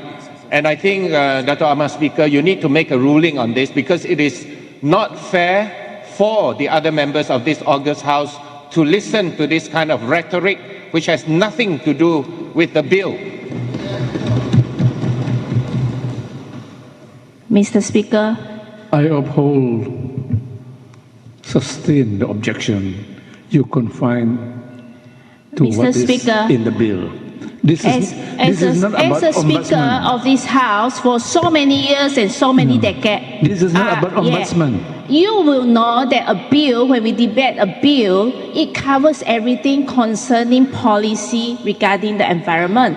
So I think the Deputy Minister, the Deputy Premier is paying attention to my speech here. So why you let this Kota Sentosa interrupt?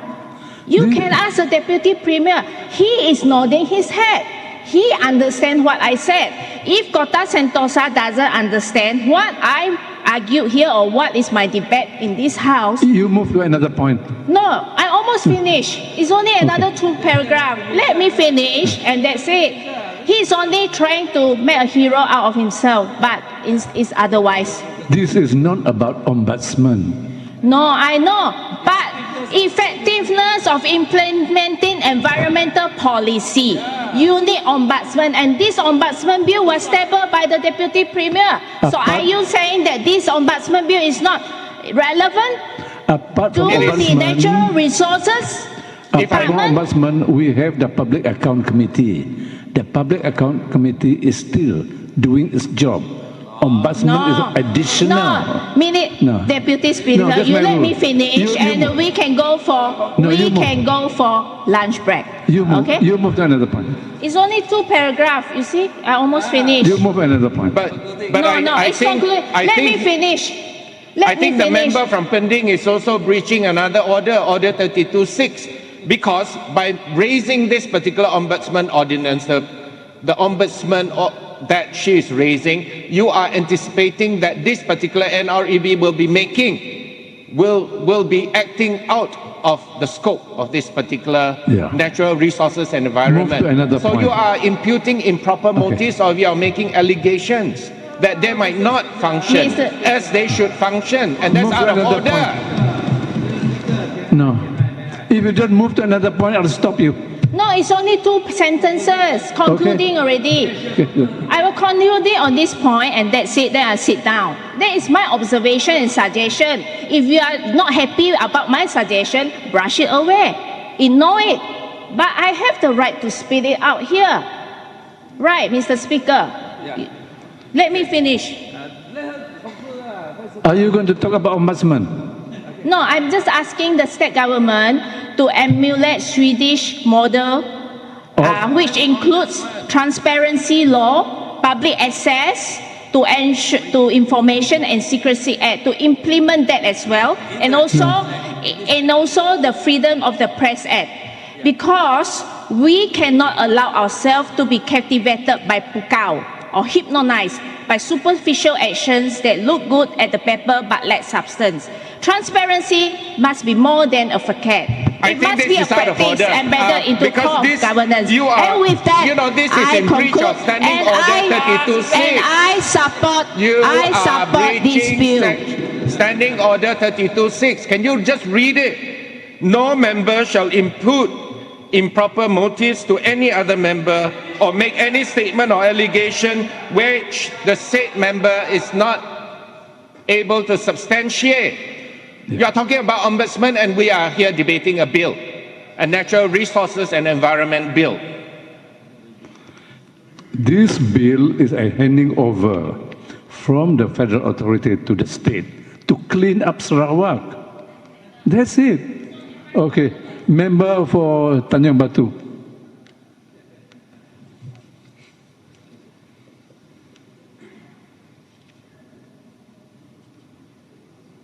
Thank you, Tan Sri Dato' Amar Speaker, for allowing me to participate in the debate on the Natural Resources and Environment Bill 2024.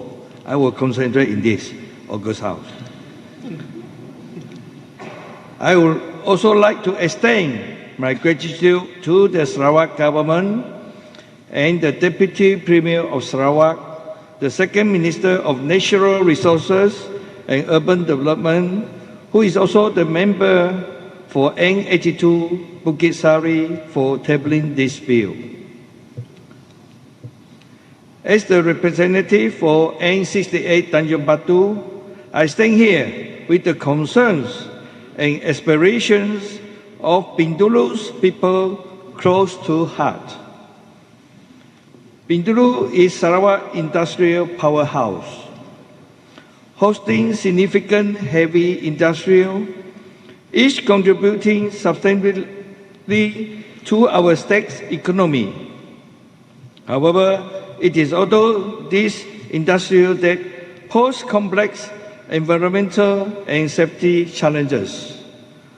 We have recently seen industrial incidents that have led to the tragic loss of our own people, Sarawakian, who are the backbone of our communities.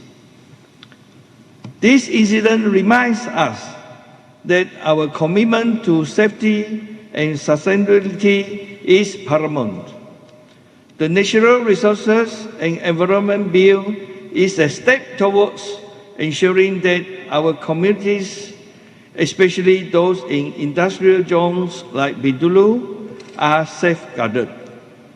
The provisions within the bill will equip the Natural Resources and Environmental Board, NREB, with the authority and framework to better manage and oversee this risk in a structured and responsible way. This bill is not only about regulation, it's about protection. Sarawak is blessed with vast and valuable natural resources, a true legacy of our land that we have a duty to protect. The careful management of our forests, rivers, and other natural resources is crucial to our economy, sustainability, and to the legacy we leave to future generations.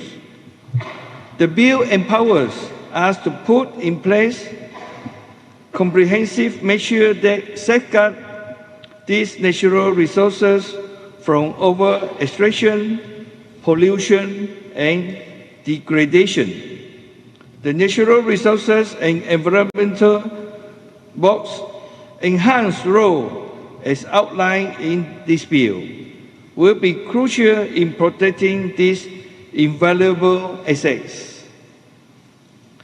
Tan Sri Dato' Amar Speaker, through this bill, the Natural Resource and Environment Board, NREB, gains the authority to enforce robust measures for industrial practices, particularly in areas where pollution or hazardous waste threatens our environment and the well-being of our communities. The bill empowers the NREB to assess and regulate activities that may significantly impact the environment, such as require environmental impact assessment for high-risk projects. This oversight is essential for areas like Bintulu, where the density of heavy industry presents unique environmental challenges. With the NREB increased powers, we can ensure that factories and industrial plants operate responsibly and that safety standards are met consistently. Sarawak remains open and welcome to our investors. We recognize the importance of foreign investment in creating jobs, spurring development, and diversifying our economy. However, while we welcome this industry, we must establish clear guidelines that prioritize the safety of our people and the preservation of Sarawak's natural beauty. This bill enables us to create a harmonious balance between industrial progress and environmental stewardship, safeguarding the interests of both our communities and investors who share our commitment to sustainable growth. Furthermore, Sarawak is progressing toward greater autonomy in environmental governance. Currently, we are still subject to the Environmental Quality Act of 1974, a federal law. This bill represents Sarawak's ambition to develop its own comprehensive and specialized environmental legislation tailored to our unique needs and challenges. In the future, with the successful implementation and adoption of this bill, I hope that Sarawak will be able to fully manage its own environmental policies and regulations, further strengthening our autonomy and allowing us to protect our resources in ways that align with our local priorities. Tan Sri Dato' Amar Speaker, in closing, I urge the member of this august House to support this bill, recognizing that it represents more than legislation. It embodies our collective commitment to protect Sarawak's natural beauty, uphold the safety of our communities, and ensure the well-being of future generations. As such, I would like to record my full support for this bill to provide our Natural Resources and Environment Board with the authority it needs to serve the people and protect the precious land we call home. Thank you. Ali Muhammad, we have a break. Sitting resumes at 2:30 p.m.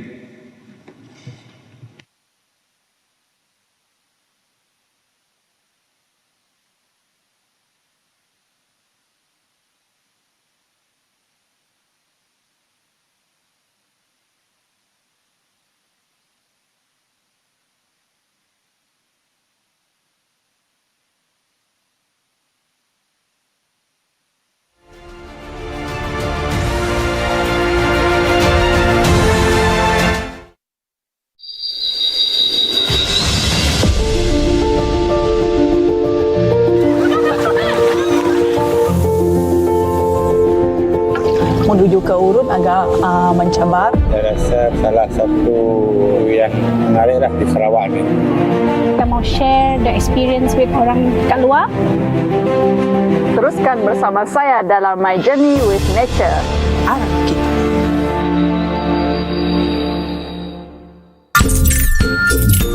Thank you.